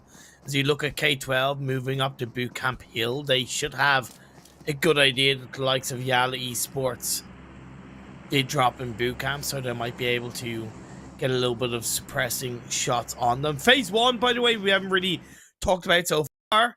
It's predominantly mainland. However, a good chunk of that Southwest Island is in play. Oh, wow. That's how the fight started off?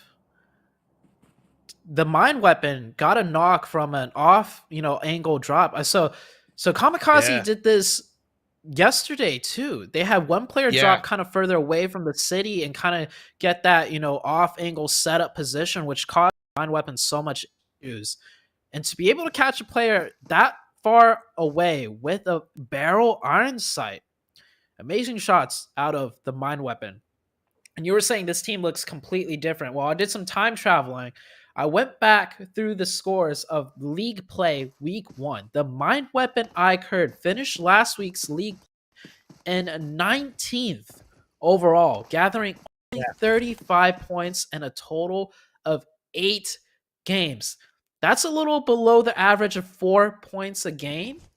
And looking at right now, I'll just read out the score while you can do the math. But in 5 matches now, they have gathered 66 points. So they went from less than a 4-point average to, I can confidently say, more than an 11-point average.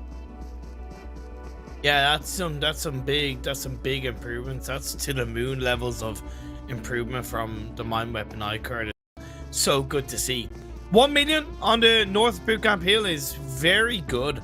I get that YaLLa caught that previous game by Rico Infinity, but kind of okay. What's your thought on YaLLa staying in Bootcamp? Do you think that's okay, or do you think allowing the likes of 1 million to hold one side and K12 on the other side is going to hurt YaLLa later on? It definitely, they're definitely at the mercy of the 2 teams you mentioned. So Bootcamp is a great spot to drop, but you also want to be fast enough to be able to branch out of Bootcamp, because like you mentioned, the north side hill is a way for you to walk down in Bootcamp. And of course, there's also that high ground on the south side hill too. So if you just stay in Bootcamp for far too long, you can easily get trapped. And we see a lot of top tier teams that land in Bootcamp. they rotate at least one player out extremely early to secure a foothold in either the North or Southern Hill based on the first circle. A team out of the Americas that I have watched do this time and time again to, really good effectiveness would be Alpha 7. They send that one player out really fast with just minimum loot to just establish presence. So we'll see if YaLLa end up getting punished for this. This is a different lobby after all. Maybe they know K12 on the south side. They don't stay on that hill too long. So maybe they know through, the way other teams play, they will always have an easy access way towards the south if they were needing to go that way.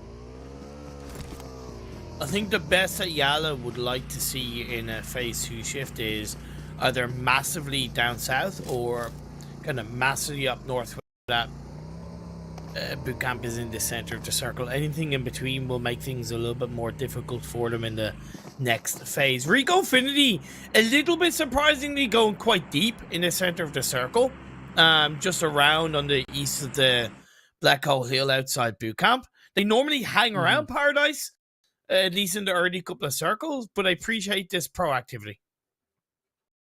I think we usually see them hanging around Paradise because actually the last couple of Sanhok circles were just so far up on that northern side. And any circle that's kind of in the northern area, Paradise controls such a wide range of control, so Rico Infinity will feel comfortable in staying. But they realize from Paradise down southwards, right, there's no real compounds or splits that teams do, so they know they have an easy access from Paradise to cross that road early on. So I like seeing that proactivity that you mentioned out of Rico. And the next circle shift does come on out. We're going a bit more towards the eastern side. Very familiar circle for many of these teams. This is probably one of the most common circles. I would have to say, if not, to be honest with you, Imperium, if not the most common circle in the entirety of Sanhok. Yeah, I think this is actually the most common circle we ever see in Sanhok. Bold claims. I don't disagree. Quarry clearly in the heart of this phase 2 for the time being.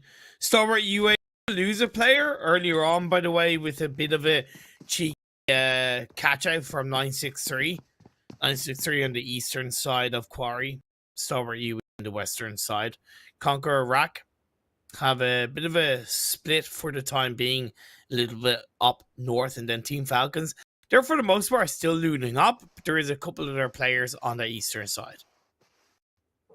By the way, I just saw SK Ton go back towards Paradise Resort because there was a drop that landed there. And I love the fact that they give it to SK Ton because I think we all know that SK Ton is their star frag, their star player. So giving that level 3 gear over to SK Ton, you love to see it.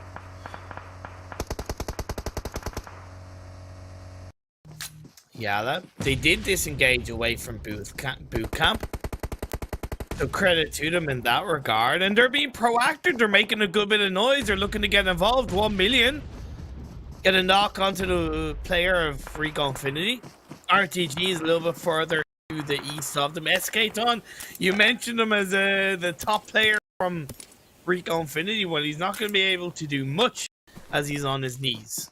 I think he should be able to get revived. Yeah, you see right here, he's in kind of a tricky situation. There's 3 teams just kind of surrounding him. SK Ton looking like a ornament on top of a Christmas tree right now. The color green, matching that quite perfectly too. So SK Ton, he gets that level 3 gear, but does not keep him alive from the hail of bullets. I'm not even sure which team got the knock on him. As Rico Infinity trying to pressure around to the eastern side now, and they do. Just this footstep cues alone will make RTG give up this area. And it was RTG that I believe got the knock because they are aware to look down at that angle. Yeah. And oh, that grenade. There's a chance. Just waiting in the kill feed for. Oh my god! Oh man! God. Oh, what a touchdown! Was that like probably one of the juiciest nade throws I've ever seen? That distance, accuracy, and on a side note, I give props to RTG for giving up those buildings because I don't think it was the best spot to actually hold down. I think having 4 players on top of the hill is much more proactive, it's much more protective, and it's going to work out in their favor, in my opinion, in the long run. 100% agree with you there. Shout outs to the observers, the camera person, for catching that moment right there. That is for sure an Oppo moment in the books. I love it. I also love just the setup. He didn't cook it at all because he knew the travel time and the bounce would pretty much time itself out perfectly.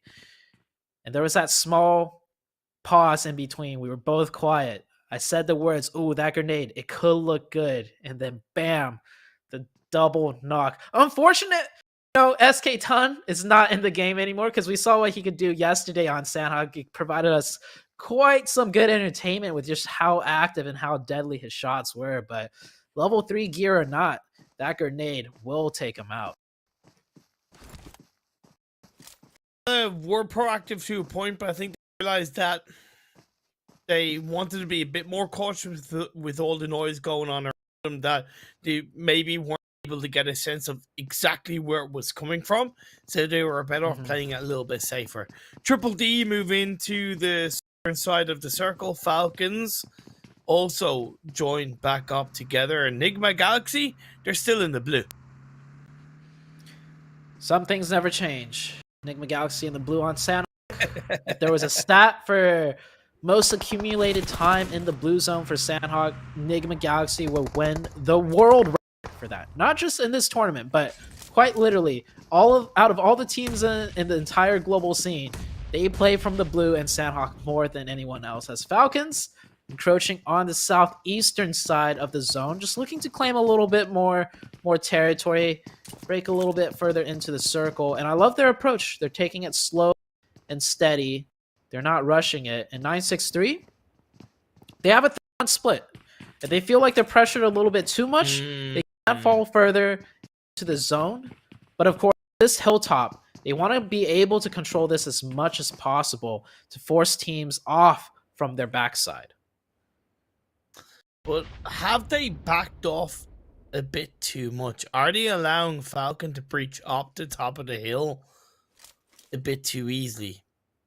I get why they're skating back, because the 4th player can technically be the supporting player. But if you allow a full squad to breach, it obviously is going to naturally make it a lot harder. Last throws out a smoke just to be extra cautious.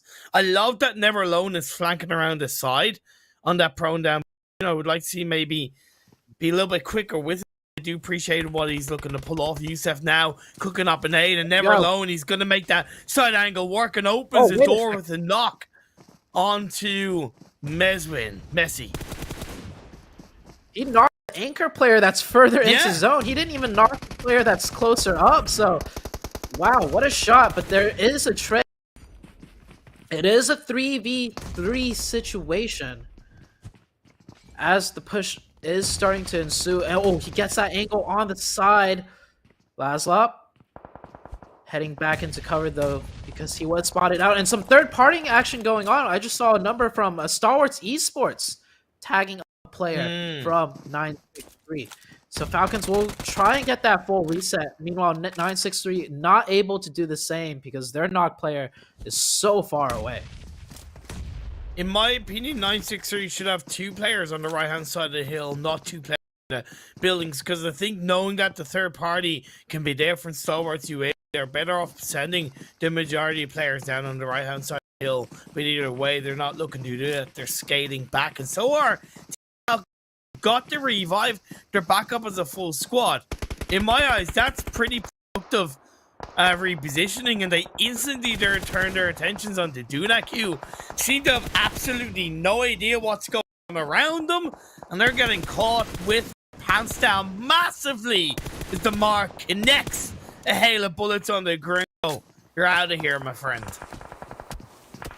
Dunak just walked themselves into a blender. One of the blades being Falcon, the other being Nigma Galaxy, and potentially Triple D also have sight lines onto Dunak. By the way, the circle has shifted west, so that is why we saw the disengagement.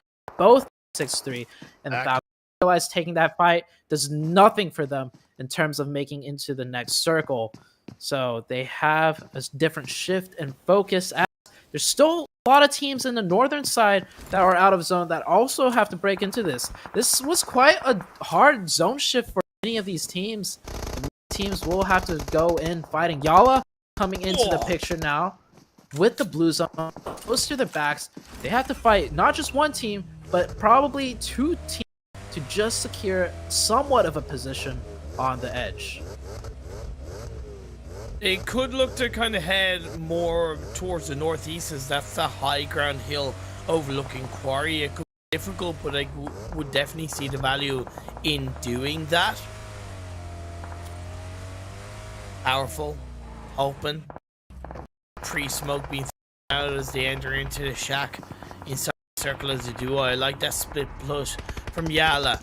Up in the northwestern edge of the circle, you have K12 trying to fend off the powers of 1 million. There's a third-party potential from YaLLa on the side of the road. Nigma Galaxy now going to be fending off the pressure. Triple D on the edge of the circle. 963 are down. The next circle pops up, and it's right in the middle of where headquarters and Stalwart UAE are. Headquarters. We saw them have a big game on the previous one. This could be even bigger one for them as they do get that circle at one of the only few compounds left into play. If they could put out the fire correctly, they could also pick up a lot of elimination points right here.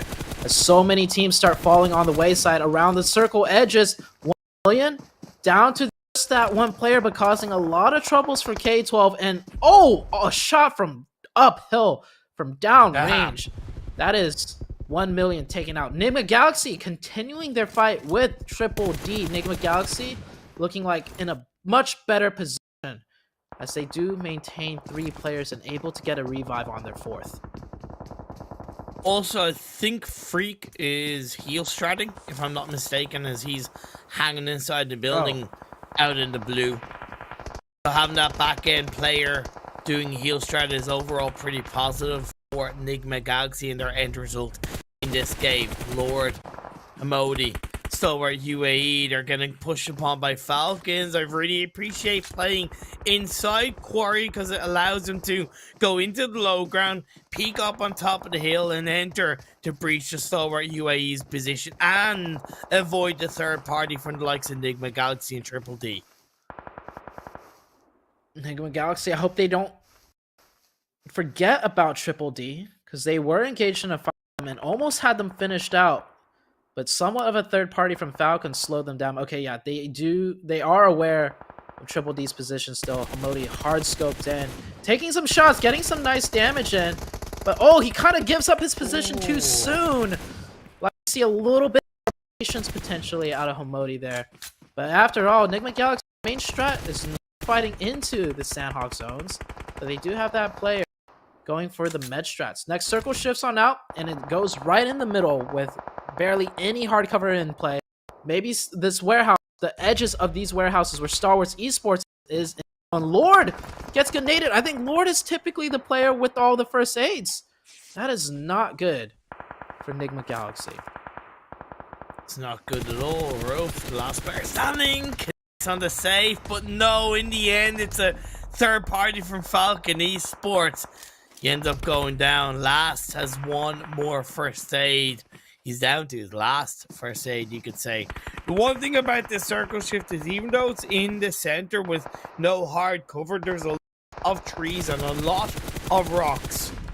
That's where headquarters are using those rocks to their advantage, spraying bullets on towards the members of Revolution. But Welly, as he moves around, he's going to get found by one of the KONQUEROR players who still have themselves up as a full squad.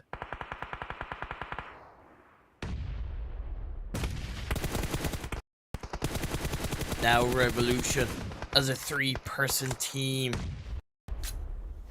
You're able to find them. KONQUEROR, they got to be aware they did lose one. Stalwart UAE, they've been on this western side of Quarry for quite a while, holding down these warehouses, and they need to continue.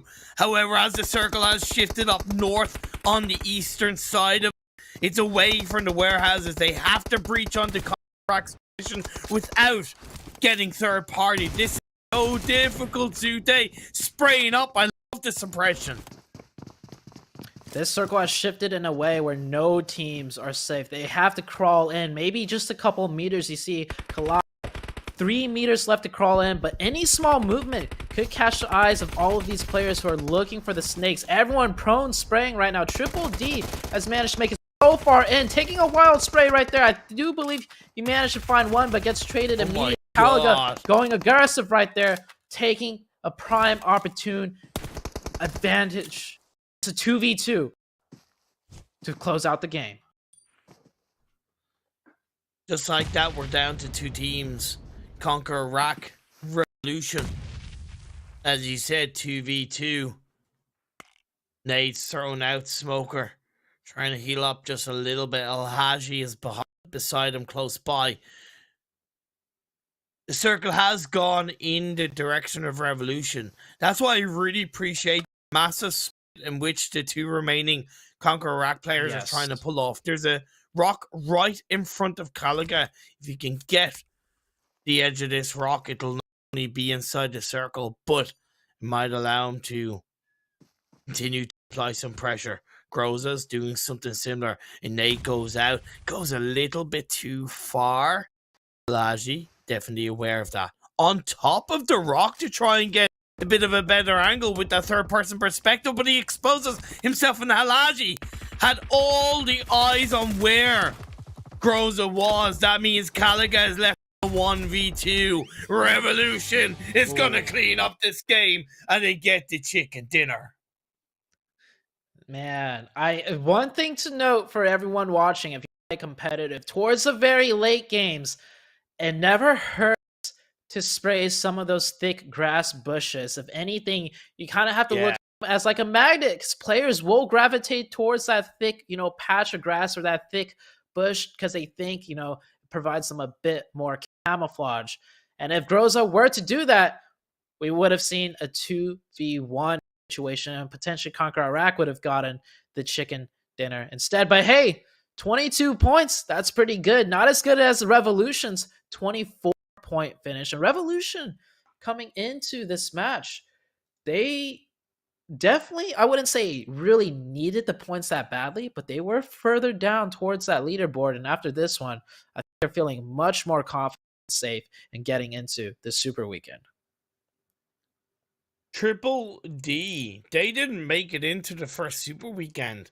Now, coming into today, into this game, they were in 11th place on a total of 33 points. So with that 14-point game, I would argue that's their in their first Super Weekend secured. You add Mind Weapon iKURD, that means 2 teams at least that didn't make it into the first Super Weekend or into the second Super Weekend. Yeah, so it is cool to see at least 2 of these teams coming in, changing up the Super Weekend. But of course, which 2 teams are going to be switched out? That's the big question as we take a look at that second page right there. Yeah, just 4 points and downwards. Second page, not many points going on. That's very typical of Sanhok. It is more of a top-heavy game. It's either you fight your way in and get the points, or you're just completely just outmaneuvered by the zone, so to say. That's why, those hard shifts, do come into play. That's why some teams do elect to go for that med strat for some consistency. But we're halfway through, we're more than halfway through done with the day. So let's take a look at the overalls just to see exactly where all the teams lie in the league week. Great consistency from NASR Esports, despite only having 1 chicken dinner. They are currently topping this league week 2, 33 elimination points, 42 placements. Same elimination points as Rico, but they've been able to grab just a couple of extra placement points along the way. Good stuff with Team Falcons closing out the top 3. It's a very positive return to form from Team Falcons. The top 4 within 5 points of each other. But this is where we want to take a look, since this is the regular league week, which the points reset from week after week. We want to see which teams can make top 16. And right now, Headquarters in that top 16 ever so barely. Same with YaLLa Esports with only 1 point more. And while I'm not too worried about Nigma Galaxy, but 14th, that's kind of cutting it a little bit close, Nigma It's Galaxy. fine. So maybe, yeah, I know they're fine. It's Nigma Galaxy, but still, it's like it's just a couple more points. Okay, make me feel a little bit more comfortable. So- And this is the teams that are not yet in that top 16. So, KURD 12, Dunak, RTG, Headquarters, YaLLa, Nigma. Sorry, YaLLa. Sorry, 15th to 19th all only have 1 game left. That is Okay. really important to know. So they're all technically on the same playing field, right? However, once again, 1,000,000 Team Falcons, YaLLa, and KURD 12 not playing the final game. That makes things just a little bit spicier leading into that last game. It does allow potentially 4K Esports, who do have an extra game in hand over the teams above them, to be a little bit of a spoiler, to be a little bit of a wrench in the spanner of what could happen and who makes it in. Once again, to remind you, with 2 more games to go, the cutoff point of last week's league play was 41 points. So that's what we're kind of looking at. Between 40 and 45, you've got yourself secured if you've hit the 45 mark in my eyes. So, taking a look at KURD 12, they're still not in a good position as we have the OPPO moments for the opening of that match. KURD 12 can still get targeted by the Mind Weapon. Yeah. That's still a possibility because they haven't had any decent games so far. Similar with RTG, they're on 31 points. Hell, similar with Dunak. The 17th, 18th, and 19th have not... Sorry, did qualify for the first Super Weekend. So as of right now, we would have 3 teams who didn't make it into the first Super Weekend make it into the second Super Weekend if we were to end right now. Of course, there are 2 more games to go in total. 1 for some of the teams, 2 for other teams. Anything can happen. What I love to see is the fact that Headquarters, 2 back-to-back good games, and they are up there in 16th on 32 points. Yeah, to think that they only had 2 points after 5 games. They only had 2 points after Amazing. they played their first game of number 2. So I hope they're invigorated right now. I hope they realize, like, hey, we actually have a chance at making it into the Super Weekend. And who knows, maybe they make it in the Super Weekend and potentially even get a chicken dinner and they get $1,000 in their pockets, right? That is a far cry from their experience thus far. But we do have 2 matches left. Some groups are sitting out, and there is going to be alternating groups every match for the league week. And that's going to change things up just ever so slightly. And right now, that impact could cause even more than you would think because it is qualification days for that Super Weekend, and there's only 2 games left.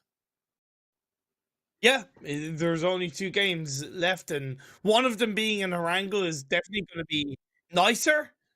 You'll have to wait a couple of minutes to find out what happens. We're going to head to a break. We will see you all in a couple of minutes.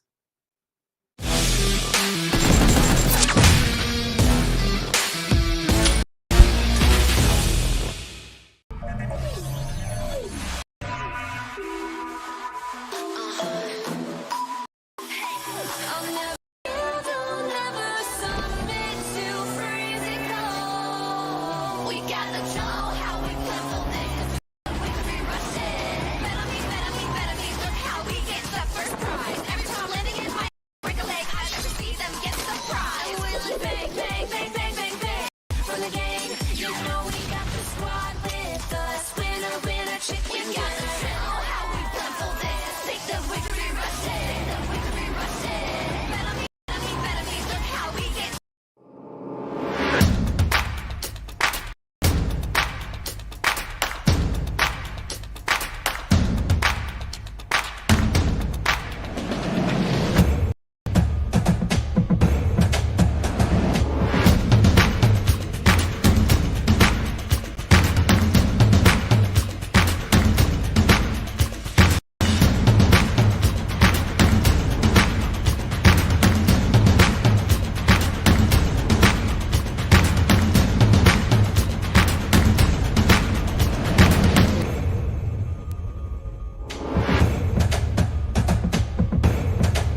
Welcome back to the PMPL Arabia 2022 Spring Split League Week 2, day number 2. We're 3 games in.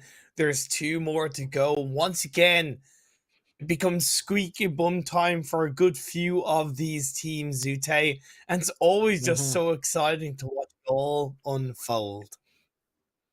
Yeah, we're heading into the 4th match. We're back on Erangel. Of course, before we toss it over to the craziness, the RNG of Sanhok, that would determine 4 teams' fates as far as making it into the Super Weekend or getting shut out. So we do have one Erangel. I'm envious of the teams that are, looking to break into the top 16 that get a chance to play on Erangel versus Sanhok. But then again, man, on Sanhok, sometimes you do get those zone blesses. Like, I don't want to headquarters got zone blessed there, but they held a nice central compound early on. They rotated over, and they managed to have another decent game. So it could work out for the team on Sanhok just as well as it does on Erangel. But that's all speculation, Imperium. We're going to have to just head it into the match itself to see exactly how it all unfolds. Yeah, 110%. While we're waiting for the match to unfold, you can find us on social media and join in on the conversation using hashtag PMPL. So subscribe on YouTube, give us a like on Facebook, follow us on Instagram, follow us on Twitter, follow us on TikTok to keep up to date on all the goings on within the PUBG Mobile MENA Esports and overall PUBG Mobile Esports section globally. At the end of the day, gotta follow everything that's going on across the PUBG Mobile world, especially when we look at how all of this is leading towards a MGC right at the end of the year down the line. But one thing is, in this final game, Dunak RTG headquarters, they're not playing in this game. So on one hand, obviously they're going to be looking at this and thinking, ooh, will the teams be able to do something? That means 4K, K12, and YaLLa are all playing in this next game. It is their opportunity to say to Dunak RTG and headquarters, we're not going down without a fight. We're going to need this amount of points and more in the final game to take us down. So really, those are the 3 teams we're looking at: 4K, K12, and YaLLa. And speaking about those teams, right, there is the team of the mine weapon iKURD. They're going to be playing, I believe, in this match and the next one. So they have 2 games to target whoever they want to prevent from making it into the Super Weekend. Ideally, they target a team that did really bad on the first Super Weekend because it makes more sense. A team like YaLLa, right? They didn't do too terribly. They could have done a lot better, but it's more likely that the mine weapon, if they target anybody, so to say, right? Because we saw they didn't start off the day doing that when they could have easily done so. So if they do, that's what we're looking at. And I know I'm bringing this up again, but the teams that they should target still have not had a breakout game yet, so they're still looking like in a weak, vulnerable state. Yeah, 33 points YaLLa are on at the moment. KURD 12, they're on 20 points. So 13 points wide, 15th and 19th. You add 4K into the mix because 4K are playing in the final 2 games. They're on 19 points. So you're technically in a bit of a better chance than, let's say, KURD 12 to do something in this game and in these final 2 games. And again, just throw a spanner in the works and you add what you just mentioned of the mine weapon iKURD. I would be very, very worried, when you're looking at 4K, K12, and, well, sorry, not 4K, but K12 and YaLLa specifically. What would be, as a former competitive player yourself, what do you think their mindset is? Is it just like, look, we can't worry about it too much, we just got to play our own game? Or do they become extremely aware of what's going on?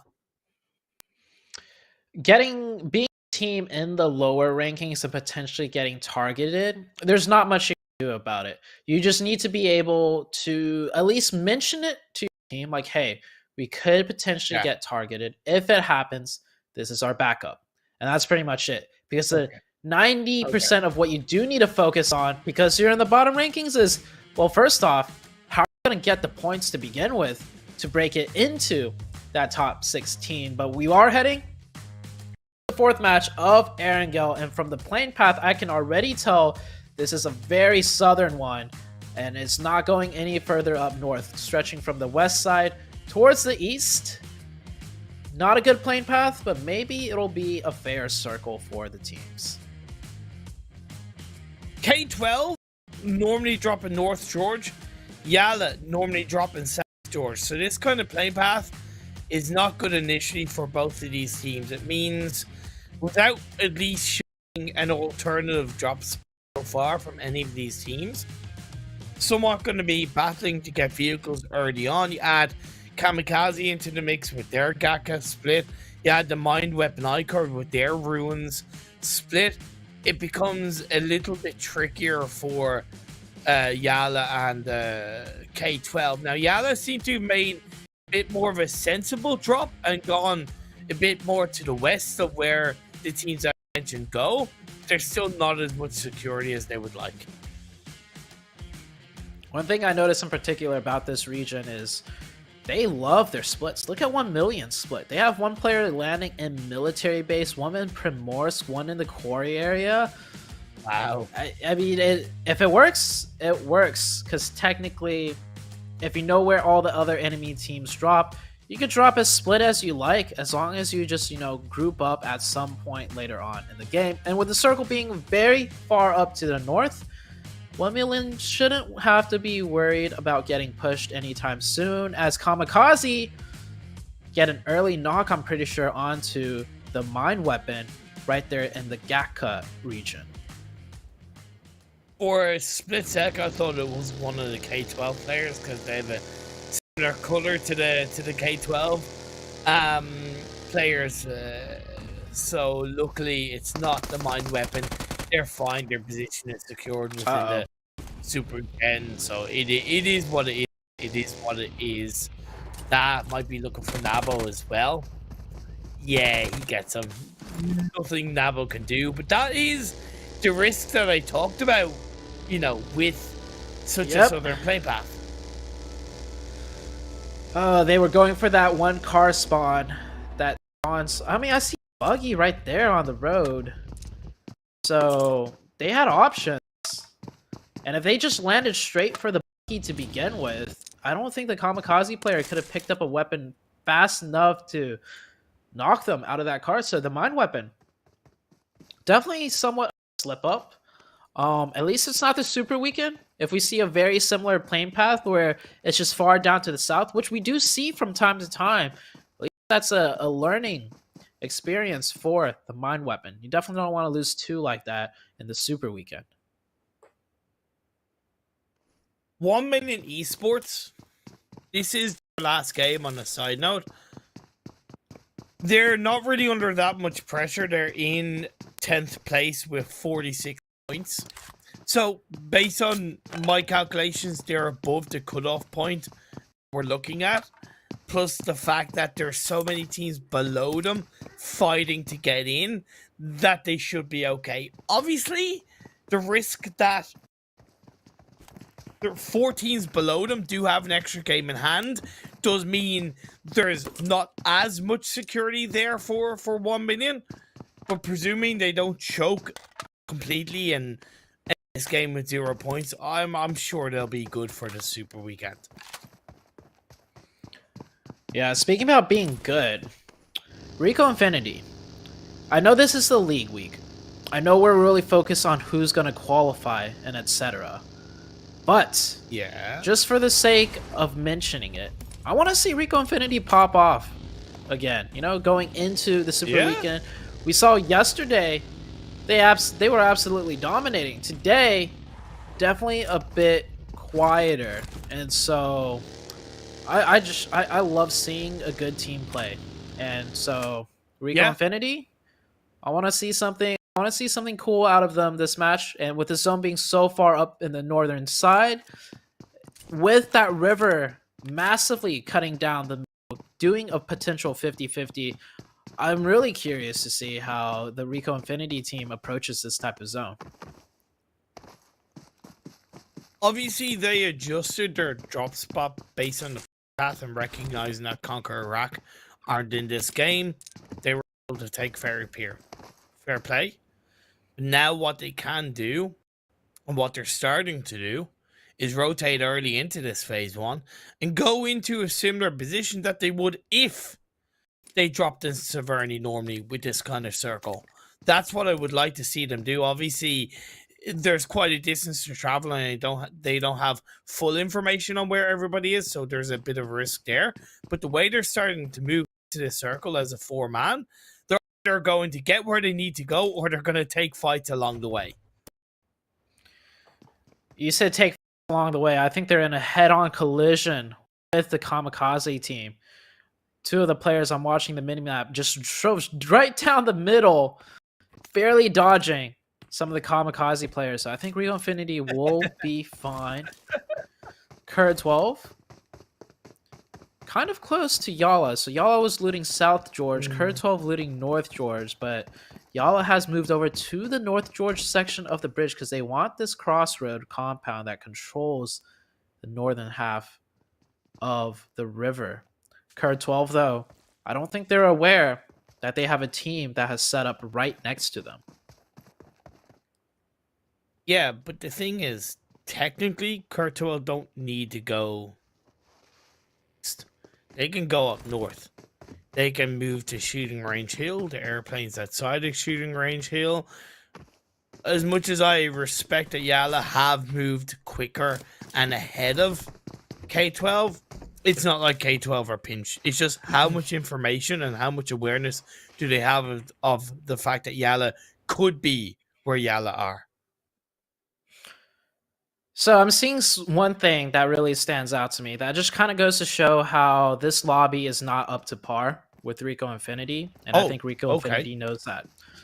Rico Infinity rotated from Ferry Pier to the Cube compound that sits smack dab in the middle of the circle. That's quite literally the most important compound given this zone. If you're any familiar at all with PUBG Mobile competitive, when you see Rico Infinity have set up, rotating all the way from Ferry Pier, and no other team even ventured close enough to take that spot. I mean, that is just a huge... Right here. They got this position, rotating from Ferry Pier. Yeah. There was a team North George, there was a team South George, a team in Razak, a team in Gatka. None of those teams who had priority over that spot in the zone went ahead to take it. And Rico Infinity took it. I bet you the comps out of the Rico Infinity team were like, wow, this is open? Okay then. Like, sure. And we don't talk about the Cube compound for nothing. We don't talk about the Cube compound because it's a trendy thing to talk about. We talk about it because we know that we know for a fact that it's such a good position to hold down in this kind of circle. And even better, the fourth player, because they have a 3-1 split at the moment, the fourth player, one of the other fantastic compounds to be in this kind of circle, just show north. So right now, Rico are just basically playing all of these other teams like a massive fiddle. Yeah, rotating from Ferry Pier, by the way, of all positions. And well, with that hard shift towards the north, neither of those positions really matter anymore, but at least Rico Infinity has crossed the bridge themselves. And many of these other teams have to be a little bit wary. Is their team camping? Can we cross the bridge now? Rico Infinity, on the other hand, they already made that trek from Ferry Pier, breaching into that northern island of Erangel. So they can take the next whatever position they want that they deem is the best here. Well, what is the best kind of position to take in this kind of circle? Shooting Range Hill is pretty big. It's pretty sprawling. It's tough in phase 2 to really control. You have the airplane train a little bit to the west of it. Coastline position, that's quite tempting on this kind of circle, especially in comparison to the plane path. Yeah, coastal line will put your backs in a safe position, I think the coastal line would be the play, as there is some set up rotations from a certain coastal position. I can't pinpoint it exactly on the map, but maybe Infinity will know it. We'll get to see them get out. But as for all the other teams on your screens, well, they still have quite the journey to make. So many teams on the eastern side getting caught in pretty much a traffic jam right now with those hardships. And these are the teams that took a little bit too long to make their first initial rotations. So now they're all clashing on top of each other. I do like NASR's spread, though. They have a bit of a split between north and south of the river, and they're being quite proactive. They're sending 963 towards the mine, toward Twisted Mines, towards kind of all Revolution, right? And they're sending players around. They do need to, of course, be careful, because if Twisted Mines did want to stop, take shots towards NASR, that could definitely go against NASR. As for the time being, 963, they disengage away. They're still up as a full squad. 62 players left alive. The only players we have lost so far were the two very early finishes from KAMIKAZE, who they picked it up on the mine weapon. So even with this hard northern circle and many teams getting caught on rotation, nobody wants to take a full committed fight. Just like earlier in the first Erangel game, teams are prioritizing those rotations with such a hardship. And you see right here on your screen, so many teams still rotating next to each other, but that Revolution player taking a second too long to pop off his meds, and well, no amount of meds could save you from a hail of bullets from Triple D. Man, oh man, Revolution, bit of a mistake made there. Twist Mines goes a little bit more heavily up towards the north. Stalwart UAE, Team Falcons getting into a bit of action on the Severny hillside, with an elimination point going in towards the favor of Team Falcons. It's pretty good stuff as we're getting into tail end of phase 2. Phase 3 is about to pop up. A lot of the teams are in the dead center. Yeah, this the hardships do that. Many teams recognize we have an opportunity to get more center when the circle shifts in such a way. In this circle, oh damn is right. This is going to be an exciting ending. Not a lot of compounds here, but definitely a lot of different terrain and elevations that come into play. Rico Infinity playing a 2-2 split, control coastal line and that compound that does kind of lie in the center in the heart of things. As for all the other teams, have to find some type of edge position or claim their own stake in this new circle. Remember, the three teams that we're really kind of looking at are 4K, K12, and YaLLa. 4K started to get the better of Rico Infinity on their 2-2 split, but it's kind of gone horribly wrong, and 4K now down to just a solo mortal. Can he become immortal in this game? Luckily, a bit of water is still in play on this phase number 3. Twisted Minds go for coastal line position, while Nigma Galaxy, they're a little bit too late to the party. I love the confidence out of Rico Infinity, man. I said it at the beginning of this game, with this type of northern circle, I want to see how they decide to play, and they are playing a 2-2. The confidence to have two members at that compound, and just not the confidence, but the kind of knowledge as, hold on, oh wow, he drove right in, and he's just better, built different. He pulled up in the buggy with Nigma Galaxy having support fire, and he won that 1v1 and manages to stay alive. I'm gonna disclaimer this right now. That was not the correct play. That is not the play you should do. Yeah, I know. Hey, I know. like, confidence out of that guy, man. As Rokas does end up finding him from a different off angle. So now I don't think that player is going to be able to get revived. And if they do, it puts the other player doing the revive at a huge risk. So not the play, but Rico Infinity, what have you, they do whatever they want right now. K12 are in a good position. I believe it's a either 2-2 or 3-1 split they have on that western side. 1 million are getting close to them on the hillside behind them. KAMIKAZE, southwest position. YaLLa, directly down south. YaLLa do have, I believe that is the kind of the airplane tip that you're able to use. It's a good spread they have. This dip position is extremely strong. If the zone heads towards down there, if it goes anywhere else, they have to go from the high ground and traverse some low ground territories. And you can see all of the area covered. And circle shifts towards that eastern side, 968, playing a very nice position for teams or for people unfamiliar. That's like a shack with an elevated ridge, so to say, with a nice even flat ground to play on. It's almost like a big plateau, so they have the ridge advantage right there, as Rad taking a fight with Falcons on the northeastern side of the zone. With that circle shift, they will be committed to this fight, potentially eliminating the Raw team. By the way, Rico got the revive off, so they're back up as a full squad. Oh, come on. Yeah, I know. Just wanted to let you know that. No, I know. Just wanted to let you know that. Rad, however, engaging on towards the members of Team Falcons. It's an important hillside leading into the very edge of the circle. Desha flanking around. The lab gets caught out. Didn't realize that Yusuf was there looking in his direction. That's some good proactivity. Smoke being thrown up. Yusuf trying to look for an opportunity to go for a revive. It could work out.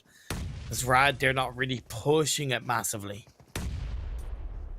Yeah, Rad is kind of forced to just use their util because you see a player on the north and south side of Falcon both walking the hill. So I think Rad is very aware of that, so they don't want to push over the top of the ridge even though they have that advantage. But with that grenade, with them getting socked up, and with the other Falcon players forced to rotate in, Rad will take advantage. So Falcon, I like the idea, I like the setup, but a little bit misplayed and poorly executed. I think Bass really could have done more to support the Yusuf.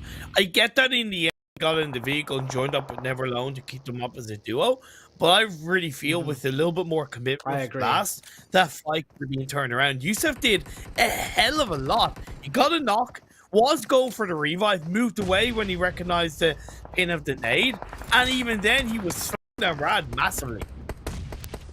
Yeah, there's that question of, will you do the counter push? We see so many teams not realize just because you're playing defensive doesn't mean you can't switch the gear off of an opening and go offensive towards the outside of the circle to clear out a team. Very few teams are able to recognize that tactic, and even PMGC level teams, I would say, it's, you know, kind of rare to see. But the zone's closing as we head into the next shift. It is a little bit of a slower grind as there's so much elevation difference, allowing for teams to just be right next to each other without having to fully commit into a fight. 1 million definitely made a couple of awkward mistakes being picked off one by one. YaLLa with an aid connects onto one of the two remaining players from their side. A third party from KAMIKAZE nearly takes Sanji down to his knees, but he's back up, throws a nade, will be able to heal up. Gonna chuck another one towards one of the remaining 1 million players. All of these teams are still inside the circle. 2-2 split by YaLLa is working out really well for them. Sprays and does connect onto Zakaria. Will the last 1 million player be found? KAMIKAZE seem to be looking for KAMIKAZE's proactiveness off of each knock looking really good, but Kaz drives a little bit far downhill and goes into the sightlines of K12, I believe, as he is knocked and then confirmed by the YaLLa player from high ground. YaLLa heard the cars leave, and so YaLLa knows this is their opportune time to put some pressure, to get some knocks, to get some eliminations. And the circle has shifted away from all of these teams, so they are trying to clear out their sides before rotating on in, which is the correct play. K12 got an elimination point onto one of the Nigma Galaxy players. Still 4K, that last player still up. Sanji goes a little bit bold brass Oh, dangerous on his own and pays the ultimate price. Little bit of a misplay for Sanjay. Bit off way more than he can chew, and KAMIKAZE are gifted not only an elimination point, but a little bit more space leading into the edge of the circle. oh, come on, YaLLa. That was a flop. I saw the push. I know. thought their idea was to clear out the western edge and then rotate on in. I saw all 4 players looking that way and heading towards that way. And for whatever reason, only 1 player ended up committing. Now, with this rotation, they're going to have to fight with KAMIKAZE on the rotation, and rather than eliminating them earlier, Falcon getting a nice elimination onto the Stalwart side. We'll get that revive. Actually, with Blue Zone closing, it's going to forego that revive. It is crunch time. The Blue Zone is closing in. DDD Esports lost safe earlier on, left with just 3. On the very southern edge, high ground of the circle, they've been able to send 2 players in. Jammers is holding the back line. YaLLa, they go down, and it all comes down to the fact that they just really didn't cover their backs, and Nigma takes them out from behind. Guess which team on that southwestern side are alive and in zone? KAMIKAZE. That was a 4v2 situation that they could have just swept in on and just cleaned out and be where KAMIKAZE is. But the hesitation, the disconnect on the team, I really have to lay this one in on YaLLa, because I thought they knew what they were doing, and I was going to expect that. And then there was a huge lapse. And YaLLa being, you know, one of the premier teams that I feel like really have a good chance of putting their name as one of the top teams. That was disappointing to see. Other teams, though, still alive in this zone, still fighting for their points. Nigma Galaxy down to 1. It is just up to Lord in this shack. Can he hit that grenade? He does know where the K-12 player is, but not clear sightlines to get the finish. And YaLLa, that was their final game in this League Week 2, so I don't know if that's enough points to get into the second Super Weekend. I would argue not. We'll have to wait and see. 4K as well going down. They do have the last game of the day. However, with just a couple of points secured, it's going to be a massive uphill battle for them. 9-6-3. The circle going down south. It's a little bit in their favor, as well as Triple D. Rico Infinity. They have a full squad up. Oh. They have to move into the circle. Rico Infinity ID7, a shot from down range finishes off Nigma Galaxy. And it was just not, it wasn't any shot, it was an arm shot. It's a beautiful finish. But yeah, take a look at KAMIKAZE's position. Just imagine YaLLa there with 4 players. I know. It would almost be their game to win. Just that small hesitation cost them so many points. KAMIKAZE with 2, they can even still do a lot with those 2 remaining players. Rico Infinity having to rotate in from the north down towards the south. I like that staggered approach that they're doing. Ooh, beautifully done by Rico shots by Bandar. Putting a hell of a lot of pressure onto Twisted Minds. There's nothing they can do in between the rock and the tree. That's going to be Twisted Minds. Going to be twisted out of this lobby. The final 5 teams are upon us. KAMIKAZE, the duo, trying to bait it in. Jammaz has to be careful. I love the reposition. Goes closer to the edge of the circle. Wants to make sure that the back is covered, not only of himself, but the rest of his team. Well, KURD 12 do get taken out, but it definitely wasn't a bad result for them, at least from a place point view. Is it going to be enough for them to make it into the second Super Weekend? Things have quieted down now as all the teams, all the remaining players making it into this zone. A lot of elevation changes from the low ground to that mid ground to the high ground of Triple D. That's 3 different levels of play coming into effect here. Of course, you do have a few trees and rocks spread out amongst this area, but this sloping ridge line, that's the big difference maker. What will happen next? I would say Triple D have this game covered. To me, they have multiple angles and the heaviest spread within this circle. And with KAMIKAZE swinging around on the side, it could put them under pressure. However, that circle does shift over to the northeast. It helps Rico Infinity. That shack is looking like a watchtower from how much elevation he gets all the way to the bottoms of the hillside. I don't think Rico Infinity was expecting to get shot from that high up. Yeah, take a look at this position by Gaith. You could see 963 Zuxi maybe, or maybe that's just the outline of the player in the bush. So maybe not as easy to spot out for us because we are in that spectator point of view. 4 teams left. Triple D with the 3-man advantage over the 2 of the other teams. But do keep in mind, Imperium, they might have the high ground, but with these sloping high grounds, sometimes it could become a disadvantage. Just like the south side of the school area, that hillside. We've seen so many teams from the high ground end up losing. Because when you're prone like this, you can't see the players hiding in the grass, but the players can see you running up from high ground down towards the low ground. You were dead right.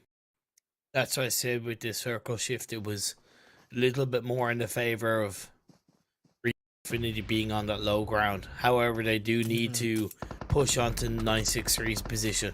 Jamaz flanking around on the side. KAMIKAZE, they had the furthest distance to go, and unfortunately Kante is knocked. Othman's on his own. He's being spotted out. Nice jump shot play coming through from Human. Triple D Esports, they're covering behind them. 963 get eliminated by Rico Infinity. Finally, we're left with the final 2 teams. Triple D going up against Rico Infinity. Now that Triple D knows that their backs are covered, they can swing around. But that's a knock on the Jamas. Beautifully done. We're into a 2v2. Human throws a nade out here, throws a nade out there. SK Ton needs to be careful. Just a little bit of a tree in front of him. Luckily, a smoke will allow him to angle just a little bit to the side as he cooks up a nade. This could be wonderfully done. Got a little bit too short. Gaith is flanking around on the underside. This is the edge of the hill, which looked to have possibly gone horribly wrong for Triple D. But because of what Rico Infinity did to 963, that door is open. Prestige has to have every level of wit about him. He's inside the bushier part of the grasslands. Phase 8 has 13 seconds until it's closing in, and each of these teams has 1 player inside the circle. I think Prestige is aware. You see him looking towards the lower ground. You know, he's shifting back and forth. Not 100% sure that Gaith has managed to sneak down below them. And it comes down to Gaith.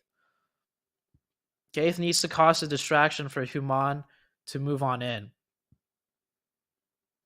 The blue zone's starting to close in. Both SK Ton and Human have to start moving in. The thing is, Gaith has more sightlines on SK Ton. My eyes, then he does on towards Prestige, and that's where he's able to open it up. He gets the second. It's a 2-piece and a chicken dinner for Triple D. Gaith with the absolutely stealthy flank prone downhill to the side. I do have to say, Rico Infinity kind of up though, and they were aware of it. You saw that player looking back towards his back direction. Just he realizes there's a chance somebody has crawled back there, and he couldn't do anything about it at that point, because if he wanted to clear it, he would have to make the movements towards that side, and there's a good chance from that grass position he would be the one to get knocked. But realizing is one thing, and acting upon it in a timely manner before that potential mistake can come out, that was the difference between, you know, Rico Infinity securing the chicken. But I do love the fact that the players are self-aware enough to know that, hey, I might have messed up here. I might have allowed a player back down here on that side. And Triple D coming in with a huge chicken dinner. 16 elimination points to their name, a 31-point total. Rico Infinity, I think they performed extremely well given the fact that they rotated from very pure all the way up to the northern shore side of the Erangel Island, and then for the circle to shift back down south, and they had to stagger their approach and up towards the middle high ground of those hills. I think Rico Infinity did extremely well. Yeah, they did extremely well, and indeed, and coming into this game, Triple D were in 9th with 47 points. I said that kind of, they should be okay. Is this, this was a pointer, but 31 and the chicken dinner is absolutely monstrous. KURD 12 got 11 points. YaLLa with 6. So where does it lead them in the overall standings? Where does it put the rest of the teams, and how hard of a job is it going to be in the final game?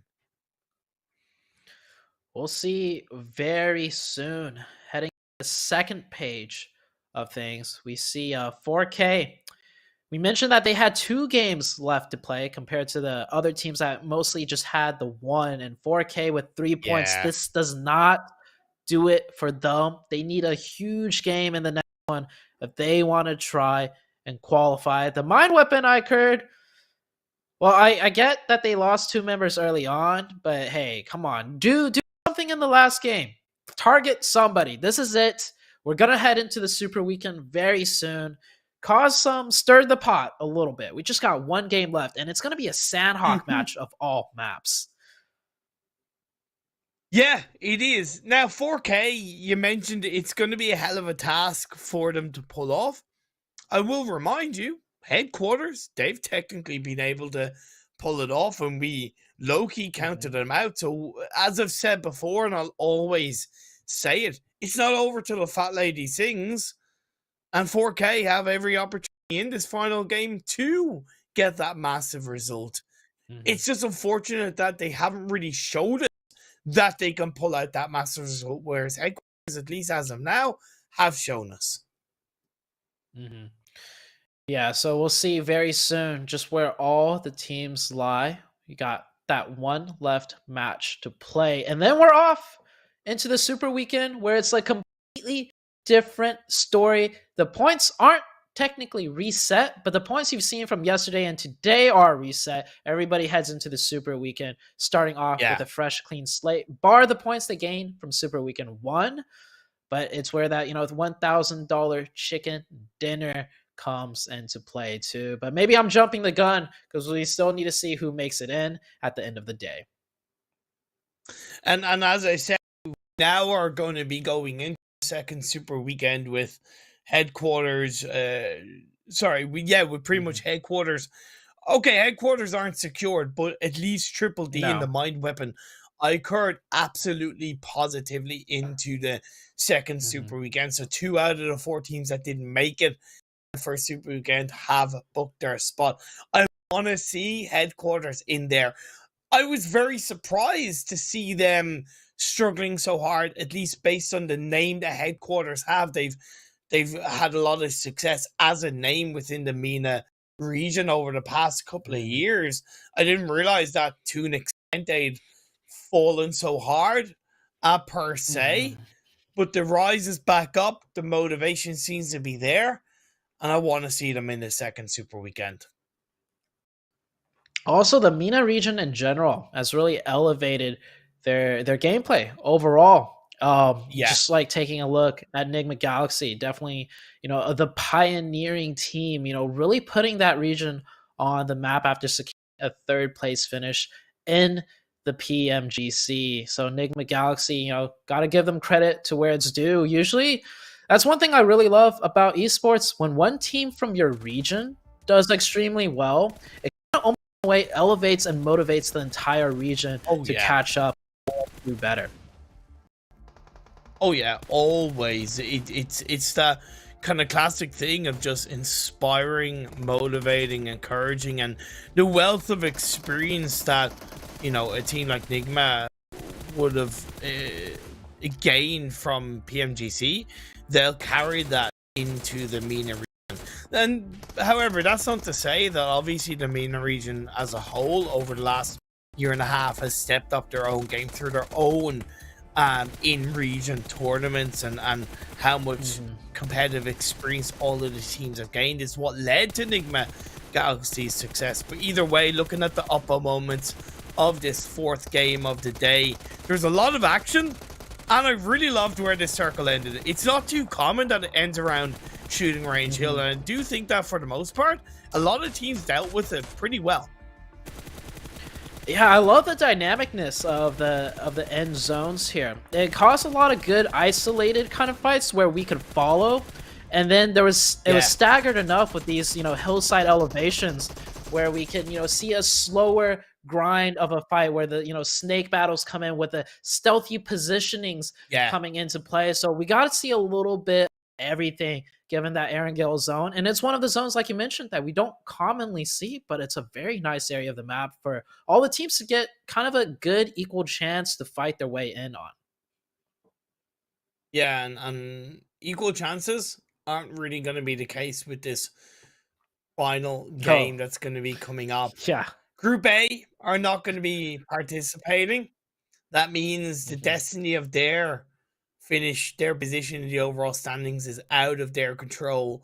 One more break for you all before we get into the final game of the day. You're not going to want to miss it, so stick around. See you in a few.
Welcome back to the PMPL Arabia 2022 Spring Split. This is the final game of League Week number 2, and the 16 teams to make it into the second Super Weekend is going to be decided next 35 minutes. My name is Miriam, and I'm with the handsome, the voluptuous, the charismatic Zute. Thank you, Imperium. Yeah, we're heading into the very final match of the day, and not just any regular day, the very final match of week 2 of the league play. So this will determine which teams make it into that finals for the super weekend, which then determines the finals.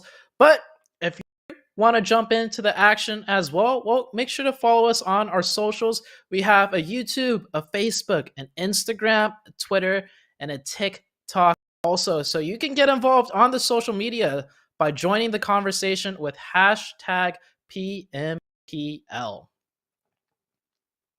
Feel free to, of course, tag myself and Zute in anything that you happen to post about, any comments you have. It's obviously EVT_Imperium for myself, and at Zute.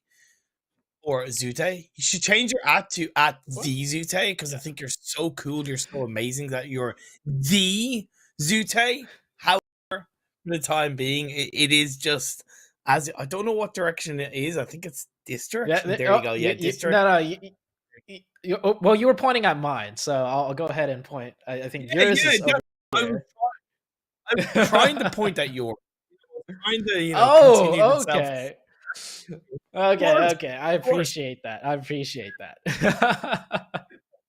Okay, so one thing we do have to, of course, let all of you know is we do have one team confirmed not making it into the second Super Weekend. Unfortunately for them, it's KURD 12. So one of the teams that did play last Super Weekend, they're not in the second. Yeah, it's just like that. And you're already out of the running. So they already played their 8 matches. They won't be in this last one. And even after they have one extra game over some of the teams near that bottom 20, well, they're already in 18th place. So there's just no possibility for them to climb up into the top 16. So that is one team confirmed out of the running. Like I said, you can make that first Super Weekend, but it's never guaranteed that you can make it in. So every Super Weekend that you do manage to get in on, you have to really make the points count. And I've been in that position myself, actually. So I know how it feels to not do well in the first Super Weekend and just kind of feel like, okay, top 16, we'll get in again, we'll be fine. And then the cards just don't fall in your favor. Well, we're getting into this final game of the day. Welcome to the jungle. We've got some funny games. Sanhok is on the table, and it means that 4 headquarters, RTG, Dunak, 16th, 17th, and 19th respectively, they were all fighting for, in my eyes, 2 positions. YaLLa are on 39 points in 15th. But they've played all of their 8 games. So headquarters, all they need are pretty much 8 points, and their position is secured. RGG, they need technically 9 points. Their position is secure. Dunak, they're 10 points behind YaLLa. That's more than possible in this game.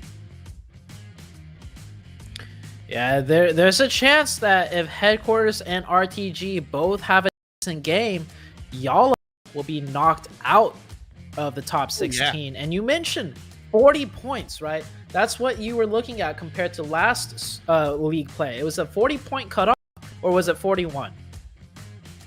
41 was 16th place.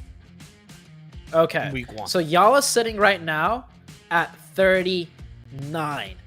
So cutting it extremely close.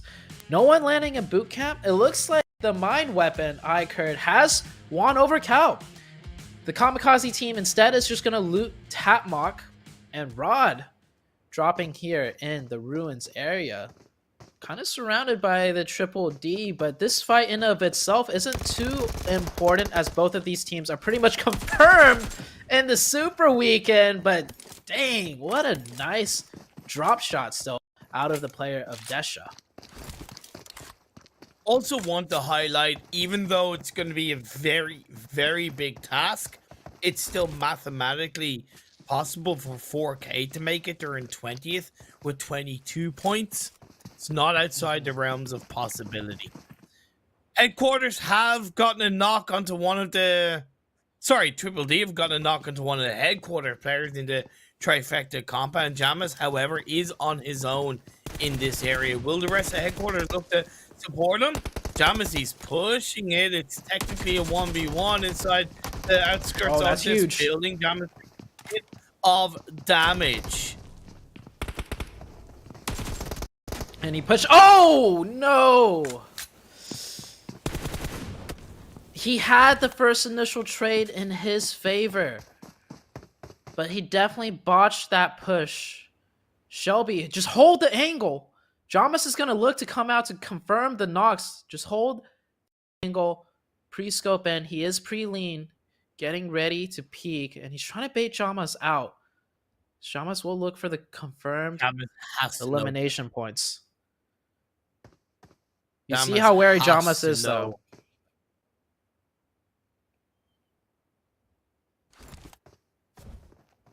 The molly comes out. Jamas moving back and forth. This is terrible start for the headquarters team. Just to recap, headquarters sitting in 16th place, but only 1 point off from getting passed up by the team of RTG. And Jamas will confirm those two. Oh, headquarters losing a 2v1. It was not done correctly. I think the very first mistake was them trying to stick that revive when he was just kind of knocked in the open. At least get the player to crawl up to the building. You saw, like, they didn't get punished for it at that very moment. I know.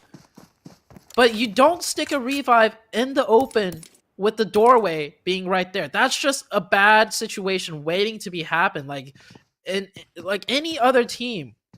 And this sounds very critical, but any other team would have told that knock player, crawl up to the building side, so when the player pops open the door, I'm not just sitting there like a duck. And it's just mistakes being made.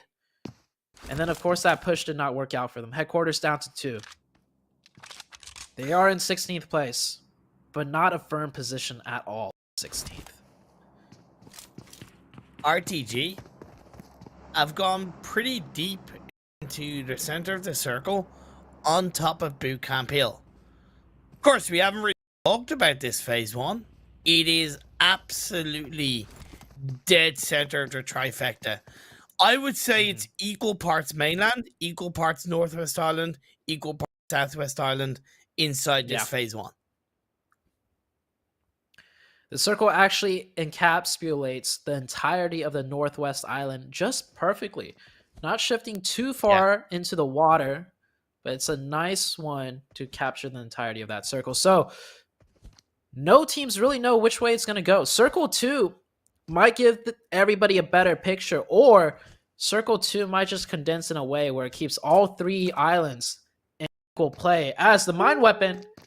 Well, it looks like they're still getting the better of KAMIKAZE. That player, if you're going to be snaking around TPP to try and catch a player off guard because they're exiting cow and you're trying to lay a trap, just go prone.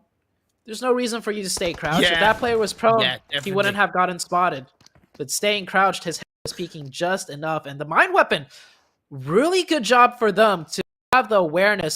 If KAMIKAZE isn't going to take the fight to us, but we see them drop in Tat Mock, most likely they're going to try and trap in because they're not going to give Cow completely over for free. And so the awareness to be on the lookout for those snakes by the mine weapon. Nicely done.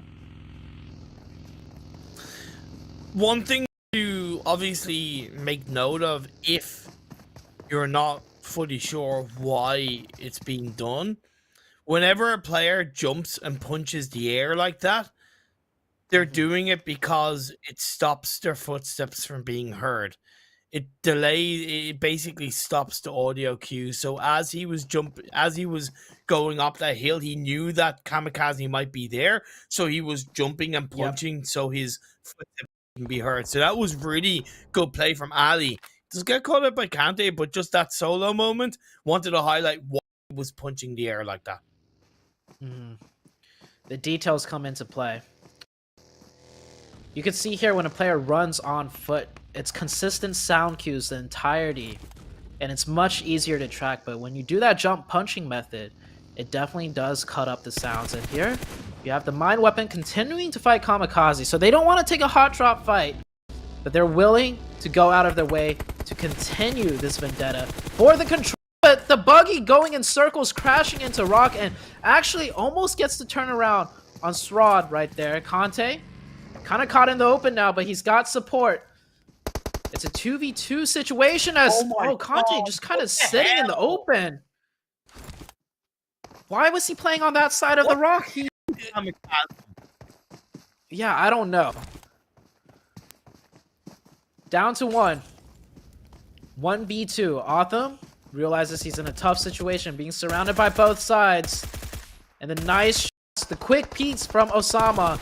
Tags him down to half, and there we go. Srod from the high ground will take down KAMIKAZE. So that is the Mind Weapon iKURD winning 2-1 now in terms of engagements with the KAMIKAZE team. How much of a blunder was that from KAMIKAZE though? Like, how much of a blunder was that? I would call that kind of like tier 2 level blunder. That was a massive yikes in my eyes. It was. His teammate literally just got knocked from that angle, and you pull up on the same side, wide open and exposed. Must have been some sort of miscommunication or some type of lag and information being passed around, which caused them to kind of freeze up there. But the next is shifting out. I like the fact that the Mind Weapon and KAMIKAZE are continuing their fight, though, but they're like adjusting in different ways to try and one-up each other. So that's... And given the fact that they're both making it into the Super Weekend, that's very respectable to see. Circle shifts, it goes down to the southwest. So we won't end up with a zone in the northwest side of the island. If anything, it might go towards that southwestern side. Are you guaranteeing? Are you guaranteeing? Are you saying that it's 100% not going to end on the northwest island?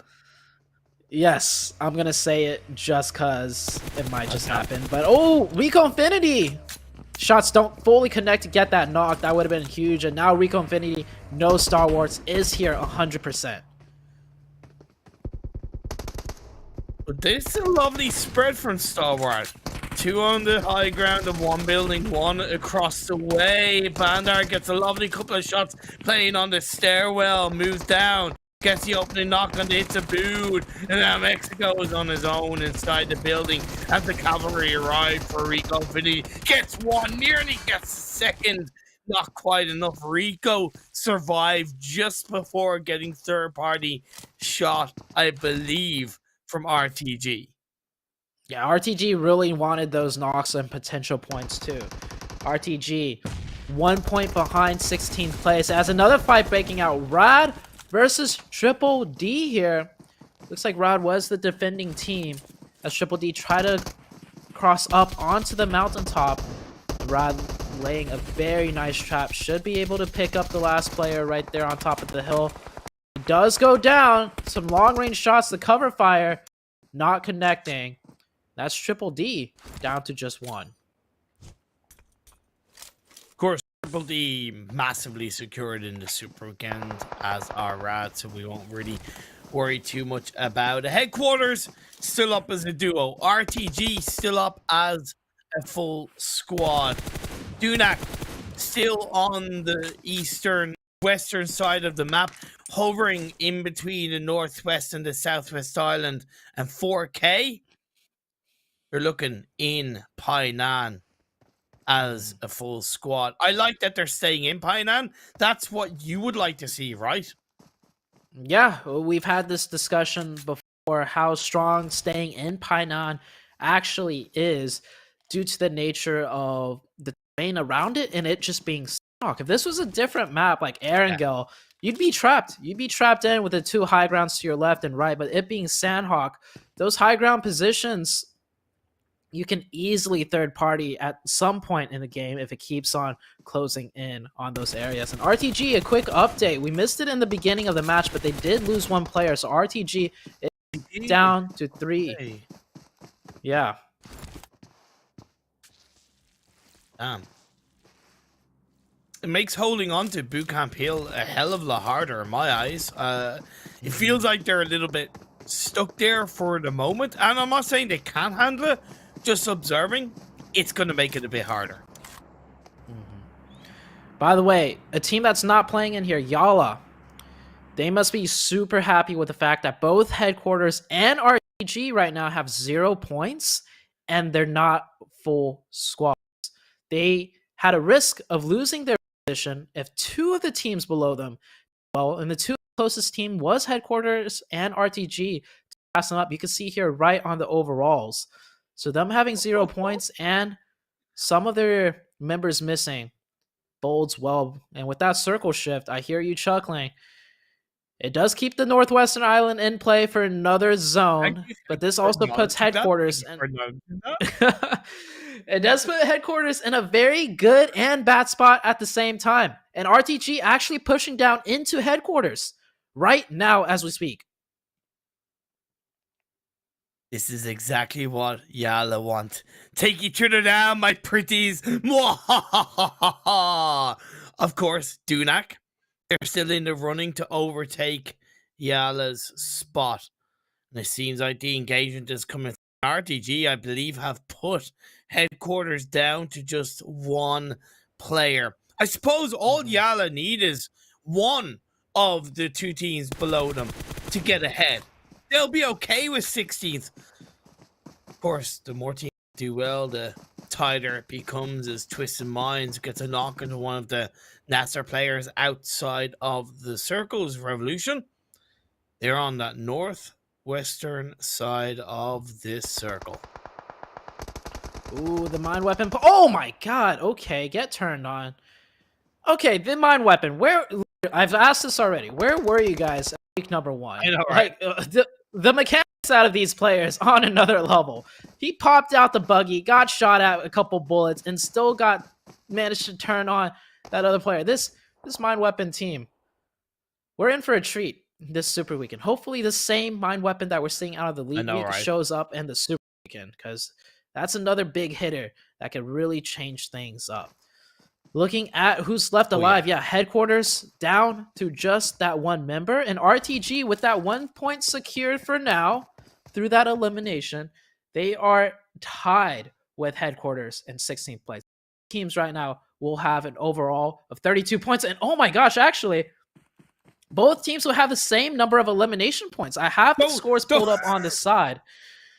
But I'm definitely jumping ahead. One team's going to get ahead of another team just through the natural progression of the game. But quite clearly, they're tied for points, and they're tied for eliminations, tied for placement points, and tied for 0 chicken dinners. So, I mean, the game's not ended, but that's just really funny.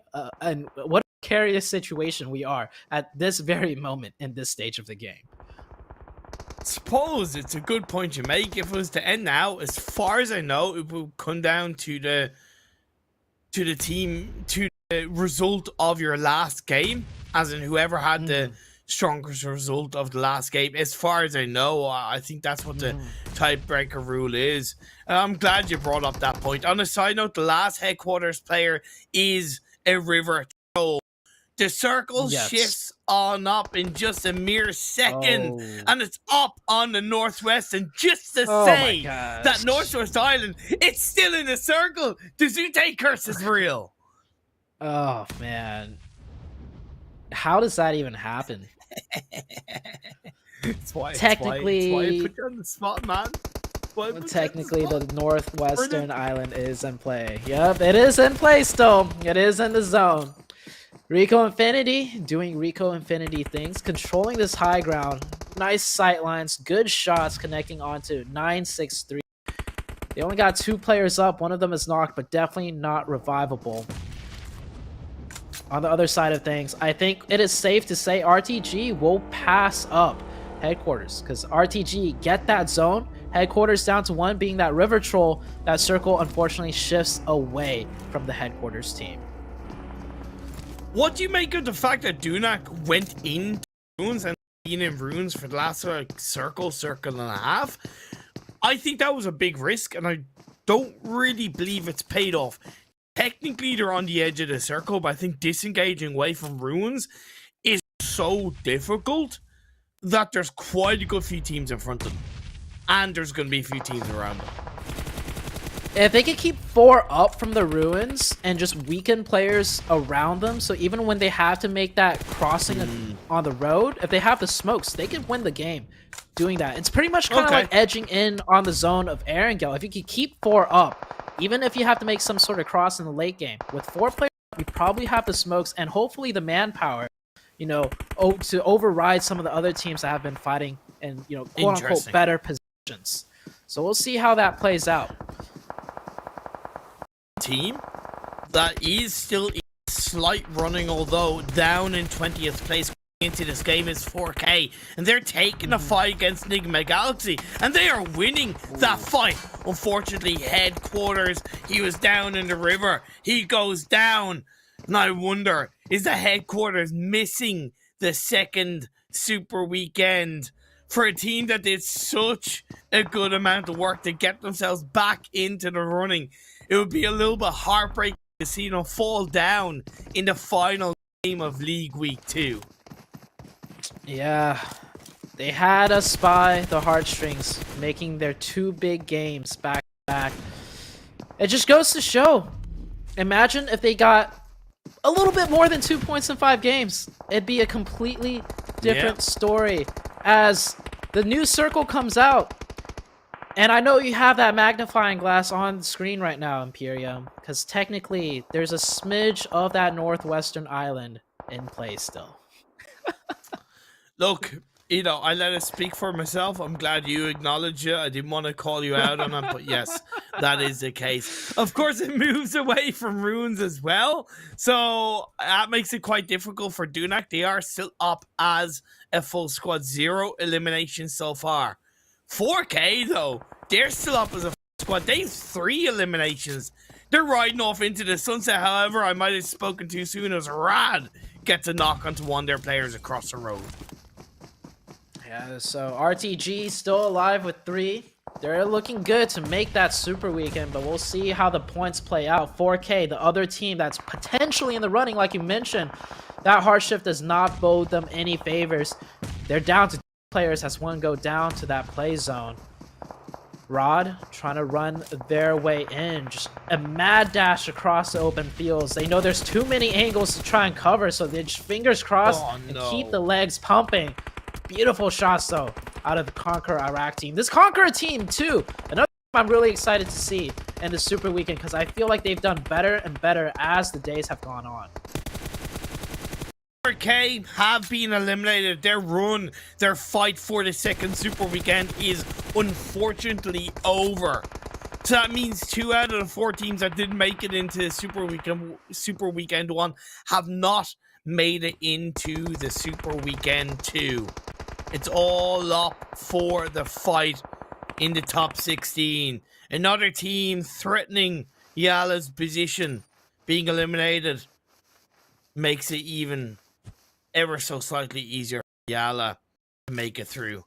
Dunak, 1 player is knocked. They're not quite in the circle. Revolution do have a bit of a stronghold, and Alaji is taking full advantage of it. Dunak might have presumed a bit too much hanging on to the runes position. However, they do have 1 player inside runes looking to pull off a heal strat, it seems. You still have 1 player in zone too. This player won't be able to break into this zone like 1v3. I don't think so. But he might be able to get a knock and confirm it in elimination points. There is 3 players lined up perfectly right in front of him. And he's got that UMP in hand. If he could get a double knock, he can make it a 1v1 very quickly. And as Revolution's actually pushing Yeah, they're pushing towards the other side. That's great for Dunak. He could come in and third party this. RTG, by the way, have gone out, but they did get a decent amount of points. I feel like that's their position secured in the second Super Weekend just about. We'll have to wait and see. Rico Infinity, 3 players up.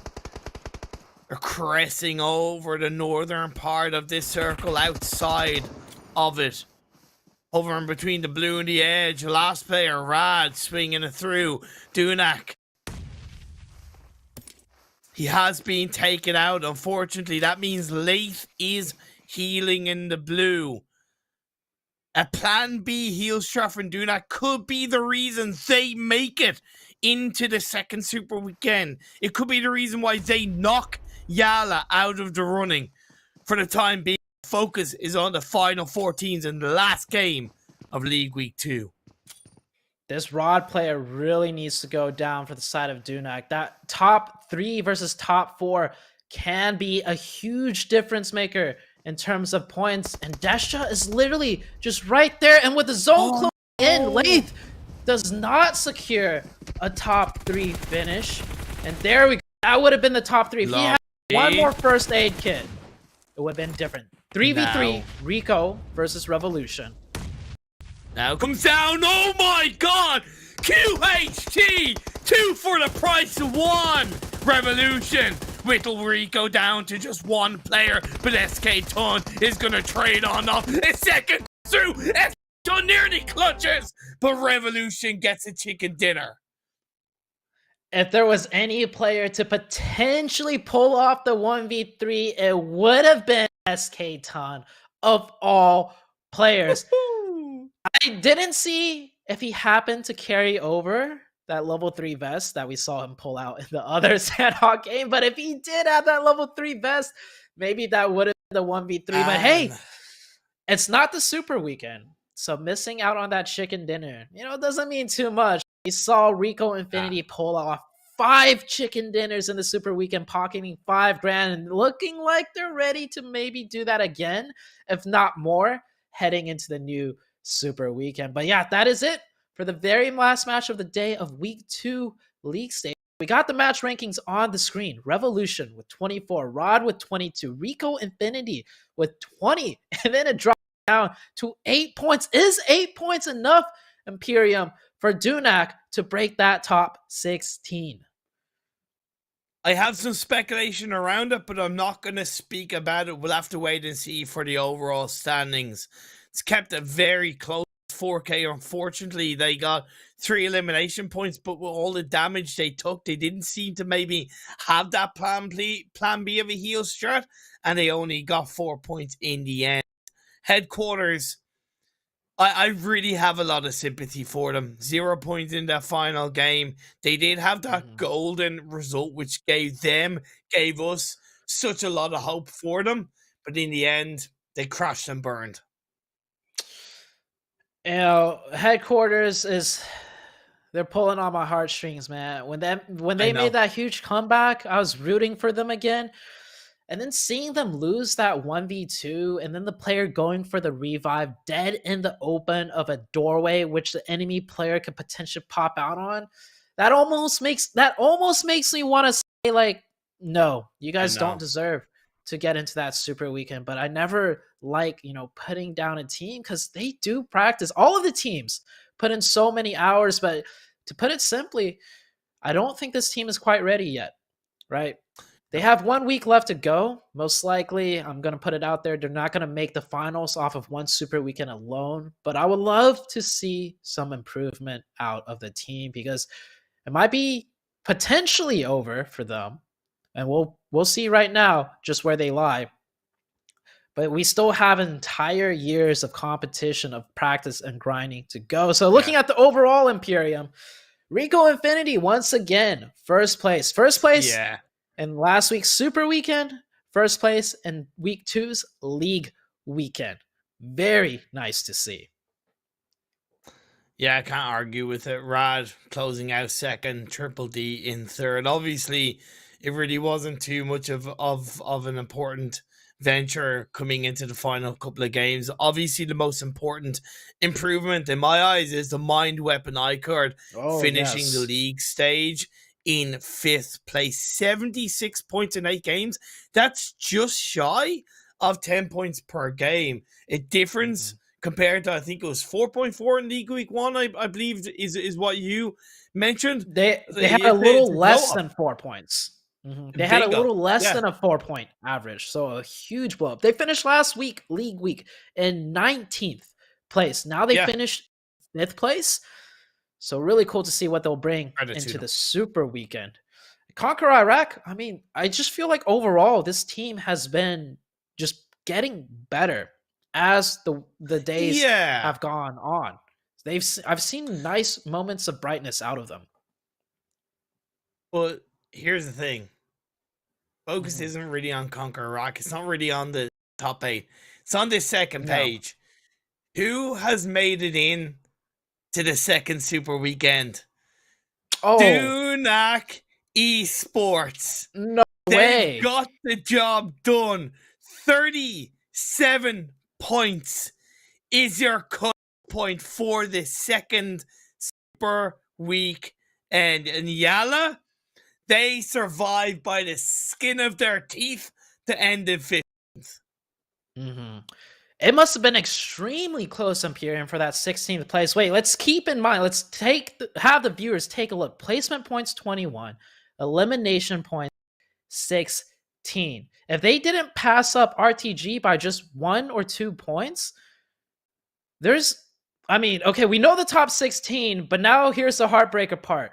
Just how close did the 17th place team come in on to break in to the top 16? So the last and final page, RTG with 21 placement points with 16 elim points, the same exact score. So that tiebreaker came down to, I think you were correct, that tiebreaker came down to who got the more amount of points accumulated in the most recent match to be finished. We alluded, we made that comparison between RTG and Headquarters, right? Because there was a moment in that very last game where their elim points and placement points and everything lined up perfect. But it was not these two teams that we had to talk about. It was actually Dunak and RTG. What are the chances, Imperium? And it's hitting me now. God. I feel so bad for RTG. It does not get any closer than that.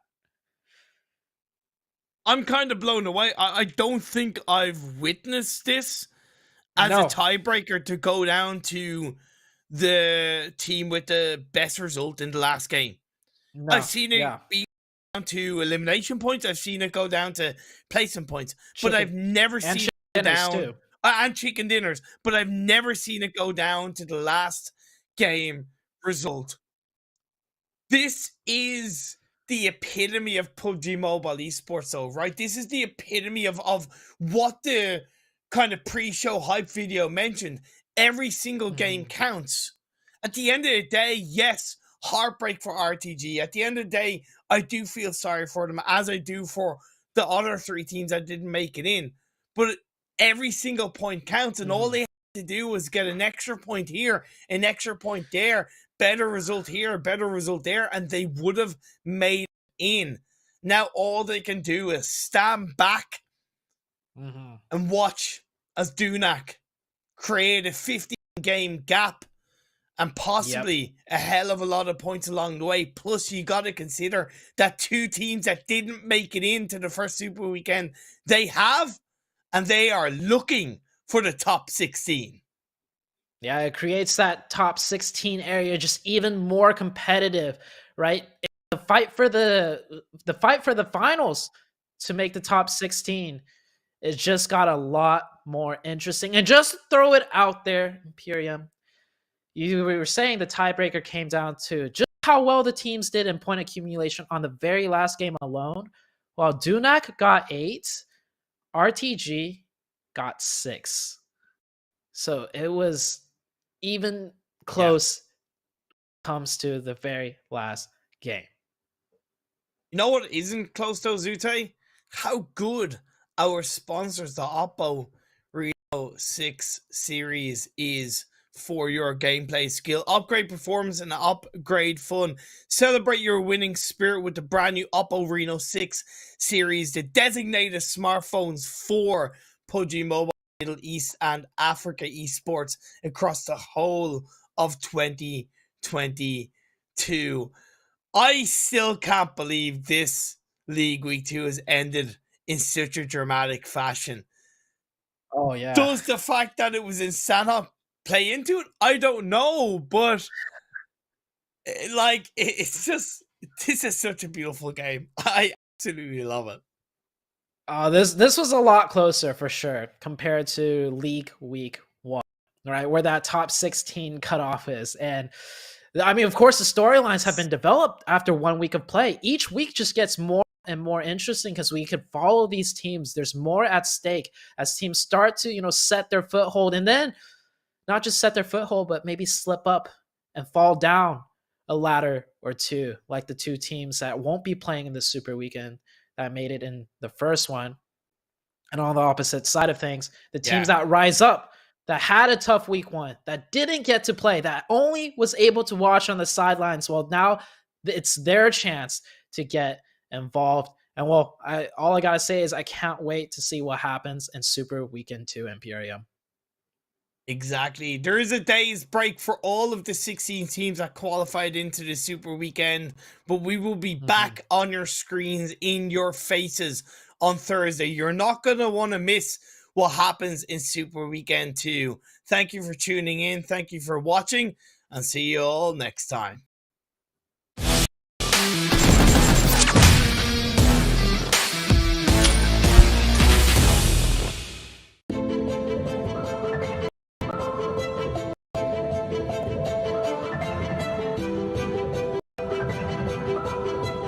Hi, I'm one of those people everyone calls a detective. Of course, I'm not the only detective around here. There's also our information analysis system, the BANPAN information system, and our many community volunteers that speak different languages from all around the world. We can use the BANPAN information system to find information related to cheats from the vast sea of information. We will use a combination of the system and manual methods to search various online forums and video sharing sites for traces of cheating.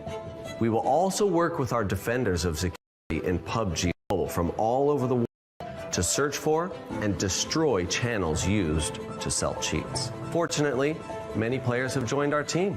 We also provide players with a channel to report the sale of cheats, and players from all over the world provide us with information every day.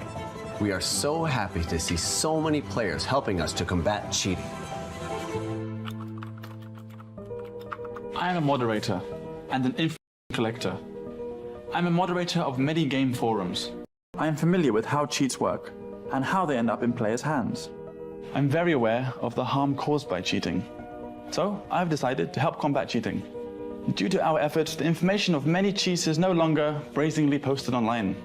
Instead, they are hidden very deeply and disguised as unrelated posts. But that's not enough for them to escape my eyes. Many people have the misconception that cheats are like bugs and that they'll disappear once they've been dealt with. That's not how it really works though. Even if all the features of the cheats are banned now, the creators of the cheats will continue to upgrade their cheats. They will do anything they can to get around our security system. That's why we combat the newest cheats from two different fronts. We work together from the inside and the outside to effectively cover all types of cheating and combat them quickly. Although this is just a game, everyone likes those who follow the rules and play fairly. What makes games fun are the things that make us feel nervous and challenge us. It is because victory was hard-earned that we feel joyful about it. We make several copies of samples of cheats. One copy is submitted to the security team so we can study the operating logic and enrich our AI identification strategy to update our defense system against new cheats in a timely manner. Another copy will be kept as proof to punish the people who develop the cheats. The moderator just sent over a sample of a new cheat and I want you to take a look at it. Let me see. We've never seen this cheat before. It has a special way of attacking. We just analysed it and identified some of its characteristics. I think we can use this cheat's behaviour to improve our coverage of other cheats. I understand how it works now. This sample is very helpful to us. We can use this to develop more targeted countermeasures. And by learning how it functions, we can greatly improve our sample database. Okay, let's get to work. Yeah. Other than combating cheats through the system, we also want to attack the origin of cheats through other methods. When it comes to people who develop cheats for profit, the legal approach is a good one.